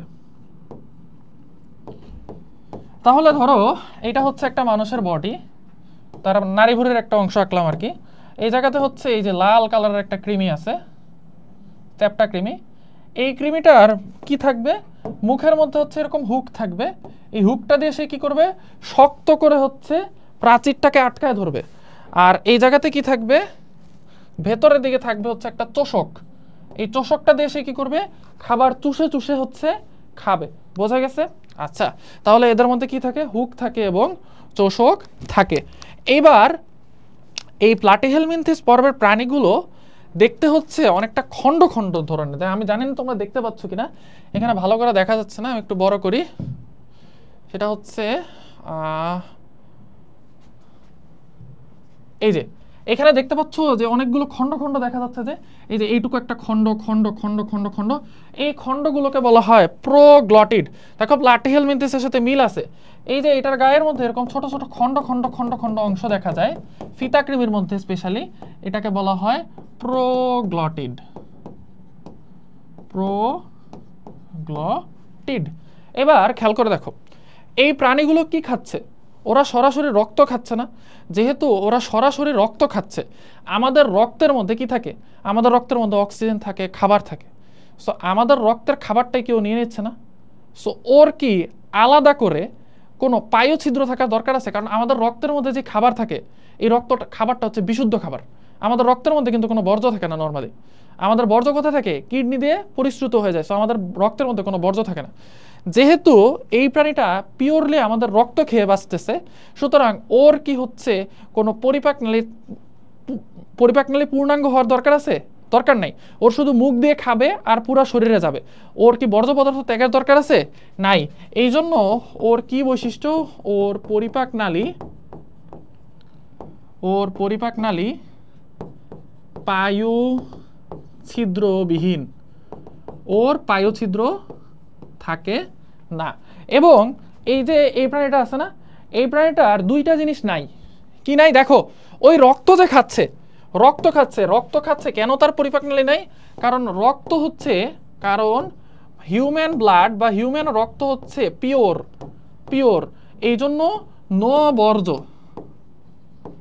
আবার এই রক্ত থেকে আসতেছে, দেখো রক্তের মধ্যে কি আমার অক্সিজেন আছে না? তাহলে হিউম্যানের যে রক্ত, এটার মধ্যে অক্সিজেন আছে, এই অক্সিজেনটাই হচ্ছে কৃমি নিচ্ছে। সুতরাং ওর কি কোনো শ্বসনতন্ত্রের দরকার আছে? শ্বসনতন্ত্রের দরকার নেই, এই জন্য ওর কোনো শ্বসনতন্ত্র নাই, নো শ্বসনতন্ত্র। ঠিক আছে, এই প্রাণীর কোনো শ্বসনতন্ত্র নাই। আবার আমাদের বডির রক্তটাই হচ্ছে এই প্রাণীটা নিচ্ছে, আমাদের বডির রক্তই হচ্ছে এই প্রাণীটা নিচ্ছে। সুতরাং ওর কি কোনো রক্ত সংবহন তন্ত্রের দরকার আছে? না, কারণ আমাদের রক্তই ওর পুরা বডির রক্তের যোগান দিচ্ছে। সুতরাং এই প্রাণীর কোনো রক্ত সংবহন তন্ত্র নাই। বোঝা গেছে? আশা করি এইটুকু পর্যন্ত তোমরা বুঝতে পারছো। এইবার চলে আসা হচ্ছে এই প্রাণীটার, আমরা এতক্ষণ দেখলাম বাহ্যিক গঠন, ওকে। আমরা এখন মাইক্রোস্কোপিক গঠনে চলে যাব। মাইক্রোস্কোপিক গঠন। সো মাইক্রোস্কোপিক গঠনে আমাদের কি যাইতে হবে, আমরা ওই গ্যাস্ট্রুলা ফেজটা থেকে শুরু করি। হ্যাঁ, আমাদের কি ছিল, এরকম একটা ব্লাস্টুলা থাকে প্রথমে প্রাণীটা, তারপরে এই ব্লাস্টুলা প্রাণীটা কি হয়, ব্লাস্টুলা প্রাণীটার কিছু কোষ হচ্ছে কিছু কোষ হচ্ছে এইরকম এন্ডোডার্মিসে পরিণত হয়, দেন হচ্ছে ব্লাস্টুলাটা এরকম হয়ে যায়। আমি জাস্ট উল্টা করে লিখছি আর কি ব্লাস্টুলাটা, ঠিক আছে? অন্য সময় নিচের দিকে হলুদ করে দিই, এবার উপরের দিকে হলুদ করে দিচ্ছি। এই যে এটা হচ্ছে কি, এটা হচ্ছে আমাদের এপিডার্মিস, আর এই যে এটা হচ্ছে এন্ডোডার্মিস। এবার হাইড্রার ক্ষেত্রে কি দেখছো, নিডারিয়া পর্বের প্রাণীদের ক্ষেত্রে দেখছো যে এই জায়গাতে কি হয়, এই জায়গাতে হচ্ছে মেসোগ্লিয়া থাকে, তাই না? মেসোগ্লিয়া থাকে। মজার ব্যাপার হচ্ছে হাইড্রার চেয়ে বা নিডারিয়া পর্বের প্রাণীর চেয়ে একটু উন্নত না প্লাটিহেলমিনথেস, এই জন্য এই জায়গাতে এই মেসোগ্লিয়াটা না থেকে কি হবে জানো, এই জায়গাতে থাকবে হচ্ছে কোষ, এই যে কোষ, এই যে কোষ, এই কোষগুলো হচ্ছে প্যারেনকাইমা জাতীয় কোষ। এই কোষগুলো কি জাতীয় কোষ? এই কোষগুলো হচ্ছে প্যারেনকাইমা জাতীয় কোষ। এখন দেখো প্যারেনকাইমা জাতীয় কোষ, প্যারেনকাইমা জাতীয় কোষ কাকে বলে? যেই সকল কোষগুলো একটু গোল গোল এবং যেই সকল কোষগুলো কি করে, যেই সকল কোষগুলোর প্রাচীর হচ্ছে পাতলা থাকে, সেই কোষগুলোকে নর্মালি বলে প্যারেনকাইমা জাতীয় কোষ। এখন প্যারেনকাইমা কোষটা কোথায় আছে? মাঝখানের স্তরে আছে না, একটোডার্মিস আর এন্ডোডার্মিসের মাঝখানে। এই কারণে এই প্যারেনকাইমা কোষগুলোকে আরেকটা নামে ডাকা হয় যে মাঝখানে থাকা প্যারেনকাইমা কোষ, বা এপিডার্মিস এন্ডোডার্মিসের মাঝখানে থাকা প্যারেনকাইমা কোষ। এই জন্য এদের আরেকটা নাম হচ্ছে মেসেনকাইম। তাহলে বুঝতে পারছো এদের মধ্যে মেসেনকাইম কিভাবে থাকে, মেসেনকাইম থাকে। আর এদের তিনটা স্তর কিভাবে গঠিত হয় বুঝতে পারছো? ওই যে তোমাদের ক্লাসের শুরুতে দেখাইছিলাম না যে এইখানে কি হয়, এইখান থেকে কিছু কোষ হচ্ছে, এই যে এইখানের কিছু কোষ হচ্ছে ভেতরের দিকে যাওয়া শুরু করে, ভেতরের দিকে যাওয়া শুরু করে, তারপরে মাঝখানের অংশটা ফিল আপ করে, আর হলুদ কোষগুলো হচ্ছে এই যে ভেতরের দিকে গর্তটা ক্রিয়েট করে, ঠিক আছে? যারা এই পার্টটা বুঝতেছো না তারা হচ্ছে এই যে একদম প্রথম পার্টটা দেখে আসো ভিডিওর, হ্যাঁ? ওইখানে যখন আমি হচ্ছে ভ্রূণীয় পরিস্ফুটন দেখাইছি তখন আছে এটা, হ্যাঁ? আচ্ছা, তাহলে এটার দেখো, এই প্রাণীটার এই যে একদম বাইরের স্তরটা, এটা হচ্ছে এপিডার্মিস, তাই না? এই প্রাণীটার ভেতরের স্তরটাকে কি বলা হয়? এন্ডোডার্মিস। আর মাঝখানের স্তরটাকে বলা হয় মেজোডার্ম। ওকে, আচ্ছা এবার খেয়াল করো, এই প্রাণীটার কিন্তু আমি এদিক দিয়ে কোনো ছিদ্র আঁকিনি, আঁকছি। এই যে এই অংশটা কি হয় নরমালি পৌষ্টিক নালী, পরিপাক নালী হয় না? তাহলে এই প্রাণীটা দেখো জাস্ট পরিপাক নালী আছে, কিন্তু পরিপাক নালীর পেছনে কি নাই? কোনো গর্ত নাই। তার মানে ওর পরিপাক নালী হচ্ছে পায়ুছিদ্র বিহীন। এবং প্রাণীটা কয় স্তরী? প্রাণীটা হচ্ছে ত্রিস্তরী প্রাণী। ত্রিস্তরী প্রাণীর আরেকটা নাম হচ্ছে ট্রিপ্লোব্লাস্টিক প্রাণী, ট্রিপ্লোব্লাস্টিক। তাহলে নিডারিয়া পর্বের প্রাণীতে মাঝখানে হচ্ছে, যেহেতু নিডারিয়া পর্বের প্রাণী অনুন্নত, এই কারণে মাঝখানে কি থাকে? মাঝখানে থাকে হচ্ছে মেসোগ্লিয়া। আর এখানে যেহেতু এই প্রাণীটা একটু উন্নত, এই কারণে মেসোগ্লিয়ার বদলে এখানে কোষ দিয়ে ফিল আপ হয়। কি টাইপের কোষ? মেসেনকাইম জাতীয় কোষ। ওকে, আচ্ছা এবার আমরা আসবো হচ্ছে এদের যে বাইরের দিকের যে আবরণটা, এটার নাম কি? এপিডার্মিস। এই এপিডার্মিসের মধ্যে থাকে হচ্ছে ছোট ছোট সিলিয়া, এই যে ছোট ছোট সিলিয়া। ওকে, সিলিয়া হচ্ছে চুলার মতো অংশ। তাহলে এই এপিডার্মিসটা কি যুক্ত? সিলিয়া যুক্ত। কেন সিলিয়া যুক্ত? কথা হচ্ছে এটা দেখো, এই কৃমিটা কি করে? আমাদের বডিতে বাস করে না? সো এটাকে যদি চলতে হয় তাহলে কিছু একটা নাড়ায় চলতে হবে না? হ্যাঁ, সে সাপের মতো আঁকাবাঁকা করে চলতে পারবে, কিন্তু সে যদি আরো সুন্দর করে বডির সাথে আটকায় থেকে চলতে চায় তাহলে তাকে কি রাখতে হবে? কিছু ছোট ছোট সিলিয়ার মতো অংশ দিয়ে তাকে চলতে হবে। এই জন্য ওর কি থাকে? সিলিয়াযুক্ত এপিডার্মিস থাকে। ওকে, আচ্ছা এইবার চলে আসো হচ্ছে এপিডার্মিসের পরে। আচ্ছা, ওর মধ্যে যে সিলম নাই এটা তো আর বলতে হবে না, তাই না? কারণ সিলম হইতে হলে তো এই মেসোডার মধ্যে গর্ত থাকা লাগতো, কিন্তু এখানে তো কোনো গর্ত তো কিছু নাই। তাহলে এই জায়গার মধ্যে সিলমের মামলা আসতেছেই না। এইবার কথা হচ্ছে এই প্রাণীগুলো চ্যাপ্টা কেন? এই প্রাণীগুলো চ্যাপ্টা হওয়ার খুবই খুবই সুন্দর একটা কারণ আছে। ধরো এইটা হচ্ছে এই প্রাণীটার প্রস্থচ্ছেদ, ঠিক আছে? তার মানে তোমাদেরকে এই যে এইখানে যে ছবিটা দেখাইছি না, এই যে এই ছবিটা দেখাইছি না, এটাকে আমি মাঝখান বরাবর কাটছি, মাঝখান বরাবর কেটে দেখতেছি, ঠিক আছে? যেমন ধরো এই যে এটা হচ্ছে কৃমিটা, এটাকে এই বরাবর কেটে এদিক দিয়ে দেখতেছি, হ্যাঁ এদিক দিয়ে দেখতেছি, এদিক থেকে।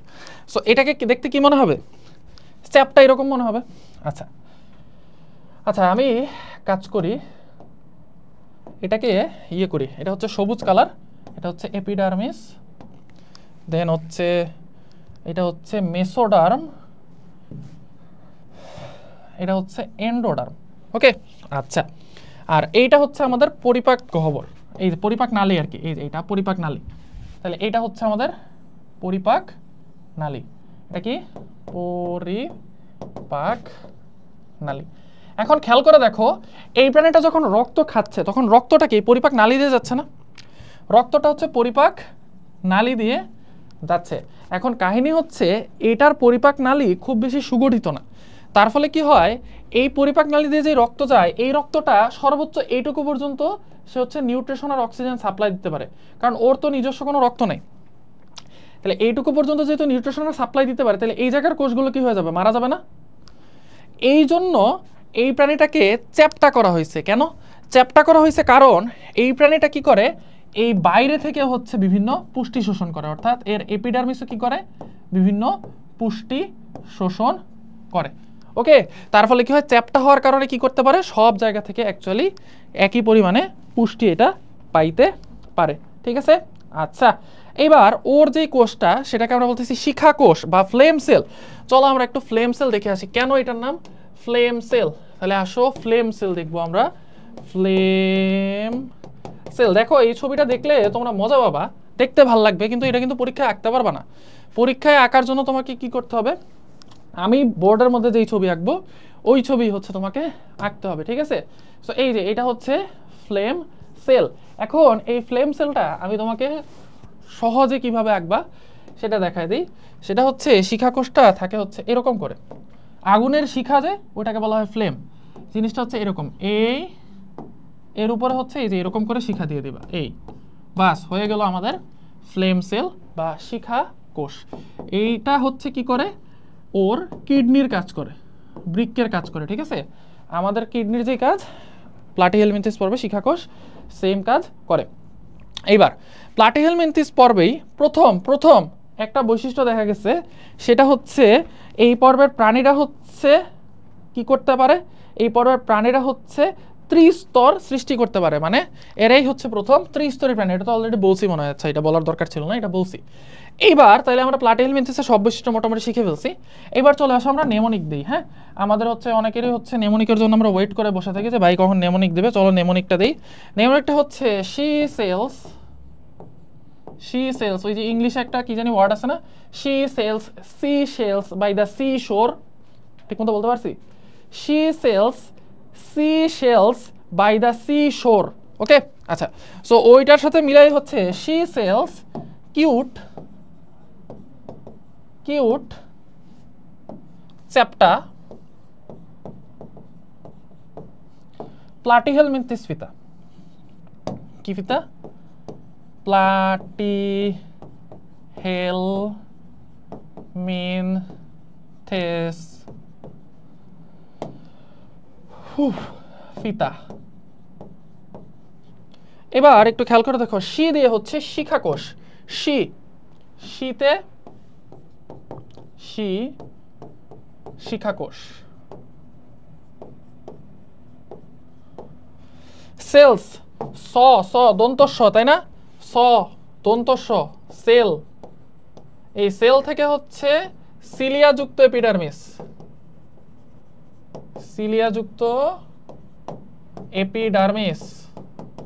ও আরেকটা জিনিস বলতে ভুলে গেছি, এই প্রাণীটার বহিত্বক কিন্তু পাতলা। এই প্রাণীটার যে বহিত্বক আছে এটা পাতলা, কারণ আমি এখানে কি বলছি, ওর পরিপাক নালীর মধ্যে দিয়ে যে খাবারটা যায় ওইটা এনাফ না, এই জন্য ওকে কি করতে হয়, ওকে শরীরের আবরণ দিয়ে হচ্ছে খাবার শোষণ করতে হয়। তাহলে ওর আবরণ যদি পাতলা না হয় তাহলে ওকে শোষণ করতে পারবে না। আরেকটা জিনিস, এই প্রাণীটার দেহ কিন্তু হচ্ছে নরম। এখন খেয়াল করো, তোমার বডির ভেতরে যদি একটা প্রাণী নড়াচড়া করতে হয় তাহলে অবশ্যই এটা কি করতে হবে, নরম হইতে হবে না? এখন তুমি একটা কচ্ছপ গিলে ফেললে কি তুমি মানে বাঁচবা? ব্যথার চোটে তো কাতরাইতে থাকবা, কারণ কচ্ছপের যে শক্ত খোলস এটা তোমার কি করবে, নাড়িভুড়ির মধ্যে গুতা লাগতে থাকবে। বাট কৃমি যদি কারো পেটে থাকে তার কিন্তু গুতা লাগে না, কারণ কৃমির শরীর কি নরম। সো প্লাটিহেলমিনথেস কিন্তু নরম। এটা তো আমার মনে হয় না এটা মানে এক্সট্রা করে হচ্ছে মনে রাখানোর মতো কোনো নেমোনিক দেওয়ার দরকার আছে, এটা মানে জাস্ট কমন সেন্সটা মনে করে দিলাম আর কি, যে প্লাটিহেলমিনথেসটা নরম হবে। এবার কিউট দিয়ে হচ্ছে ওর গায়ে কিউটিকল থাকে, কিউটিকল। দেন হচ্ছে চ্যাপ্টা, এটার নাম কি, চ্যাপ্টা কৃমি, এটা হচ্ছে চ্যাপ্টা কৃমি। চ্যাপ্টাক্রিমি। এরপর হচ্ছে প্লাটিহেলমিনথিস। দেখো প্লা দিয়ে হচ্ছে পৌষ্টিক নালী শাখান্বিত, পা দিয়ে হচ্ছে পৌষ্টিক নালী, আচ্ছা শাখান্বিত না, এটা তোমার পৌষ্টিক নালী অসম্পূর্ণ, অসম্পূর্ণ। টি দিয়ে হচ্ছে টিস্যু অঙ্গ মাত্রার প্রাণী, টি দিয়ে হচ্ছে ভাই আমি বলি কি এই নেমোনিক মনে রাখাচ্ছে, কারণ এইটা হচ্ছে মানে মার্কেটের বেস্ট নেমোনিক। মানে আমাদের তো অনেক নেমোনিক আছে না, এক এক টিচার এক এক রকম নেমোনিক দেয়, আমি সবগুলো নেমোনিক ঘেটে ঘেটে আমি এটা বানাইছি। মানে এটা হচ্ছে সবচেয়ে সহজ নেমোনিক, কিন্তু তাও ওই সহজ নেমোনিক মনে রাখতে গিয়ে আমার মানে অবস্থা খারাপ হয়ে যেতেছে। সো তোমাদেরকে আমি এখানে যেভাবে পড়াইছি না, যে রক্ত চুষে খায় এই কারণে কি থাকে না, রক্ত সংবহনতন্ত্র থাকে না, আবার রক্তের মধ্যে অক্সিজেন থাকে এই জন্য কি থাকে না, ওর আলাদা শ্বসনতন্ত্র থাকে না, এইভাবে মনে রাখো। হ্যাঁ, তারপর প্লা থেকে ফ্লা আসে, ফ্লা থেকে ফ্লেম সেল, এইভাবে মনে রাখলে জিনিসটা মনে রাখতে সহজ হবে। ঠিক আছে। আর টিস্যু অঙ্গ মাত্রা এটা তো কমন সেন্স, কারণ আমরা তো ওই যে যখন সংগঠন ক্রমমাত্রা পড়ছি তখন কি পড়ছি, কোষ অঙ্গ, কোষ টিস্যু অঙ্গ তন্ত্র। কোষ হচ্ছে পরিফেরা, টিস্যু হচ্ছে নিডারিয়া, অঙ্গ হচ্ছে প্লাটিহেলমিনথিস, তন্ত্র হচ্ছে নেমাটোডার পর থেকে সবগুলো, তাই না? সো এটা ওইখান থেকে হচ্ছে টেনে নিয়ে মনে করবো। হ্যাঁ, প্রত্যেকটা জায়গায় আমরা এরকম দেখবো না যে প্রত্যেকটা কোনটা কি মাত্রার মানে কোনটা টিস্যু অঙ্গ কোনটা অঙ্গতন্ত্র, এটা আমরা প্রত্যেকটার ক্ষেত্রে দেখবো না, আমরা ওই যে সংগঠন ক্রমমাত্রা থেকে দেখবো। এবার হে দিয়ে হচ্ছে হুক, হুকের সাথে কি থাকে, চোষক, হুক প্লাস চোষক। তারপরে হচ্ছে লতে হচ্ছে লার্ভা দশা, এটা একটু কাজের। হ্যাঁ, লার্ভা দশা আমাদের মুখস্থ করতে হবে, লার্ভা দশা। তারপরে হচ্ছে মি দিয়ে থাকে হচ্ছে মেসেনকাইম, মি দিয়ে হচ্ছে মেসেনকাইম থাকে। তাও কেউ যদি এটা মনে রাখতে পারো, অনেকে আছে নেমোনিক খুব সুন্দর মনে রাখতে পারো, তাইলে তুমি এটা দিয়ে দেখতে পারো। হ্যাঁ, আর দন্ত স দিয়ে হচ্ছে শ্বসনতন্ত্র নাই, শ্বসনতন্ত্র নেই। ফিতা দিয়ে হচ্ছে ফিতাকৃমি, ফিতা দিয়ে হচ্ছে ফিতাকৃমি। ওকে ফাইন, তাহলে এটা হচ্ছে আমাদের প্লাটিহেলমিনথিস পর্বের বৈশিষ্ট্য সমূহ, এটা হচ্ছে আমাদের নেমোনিক। ওকে, নেমোনিক।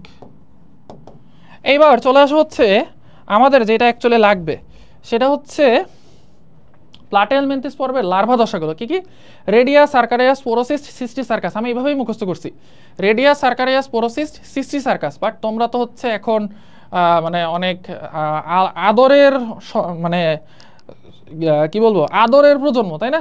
সো তোমাদেরকে কি করতে হয়, মুখে তুলে খাওয়াই দিতে হয়। আমি যখন মুখস্থ করছি তখন এভাবে মুখস্থ, রেডিয়া, সার্কারিয়াস, স্পোরোসিস্ট, সিস্টি সার্কাস। বাট তোমাদের জন্য আমি কষ্ট করে একটা নেমোনিক খুঁজে বের করছি, সেটা হচ্ছে প্লেটো স্যারের সিস্টার রেডিওতে স্পিক করে, প্লেটো স্যারের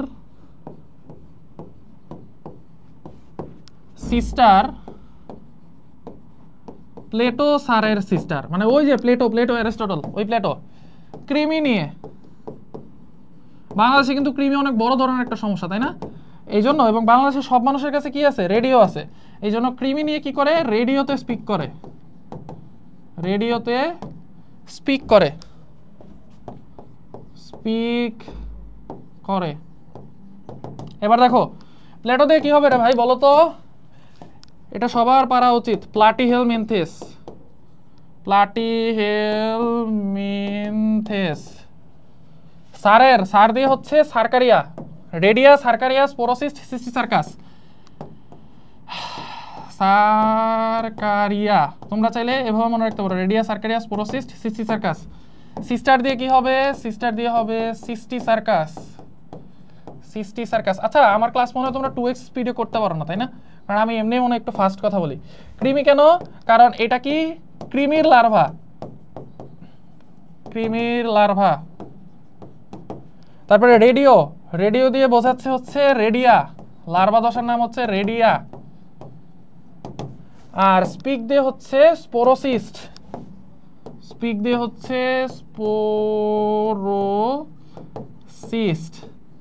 তাহলে এর মাধ্যমে আমাদের প্লাটিহেলমিনথিস হচ্ছে কমপ্লিট হইল। ঠিক আছে, নেক্সট পর্বে আমরা পড়বো হচ্ছে নেমাটোথেলমিনথিস বা নেমাটোডা থেকে আমরা নেক্সট ক্লাসটা স্টার্ট করব। ঠিক আছে।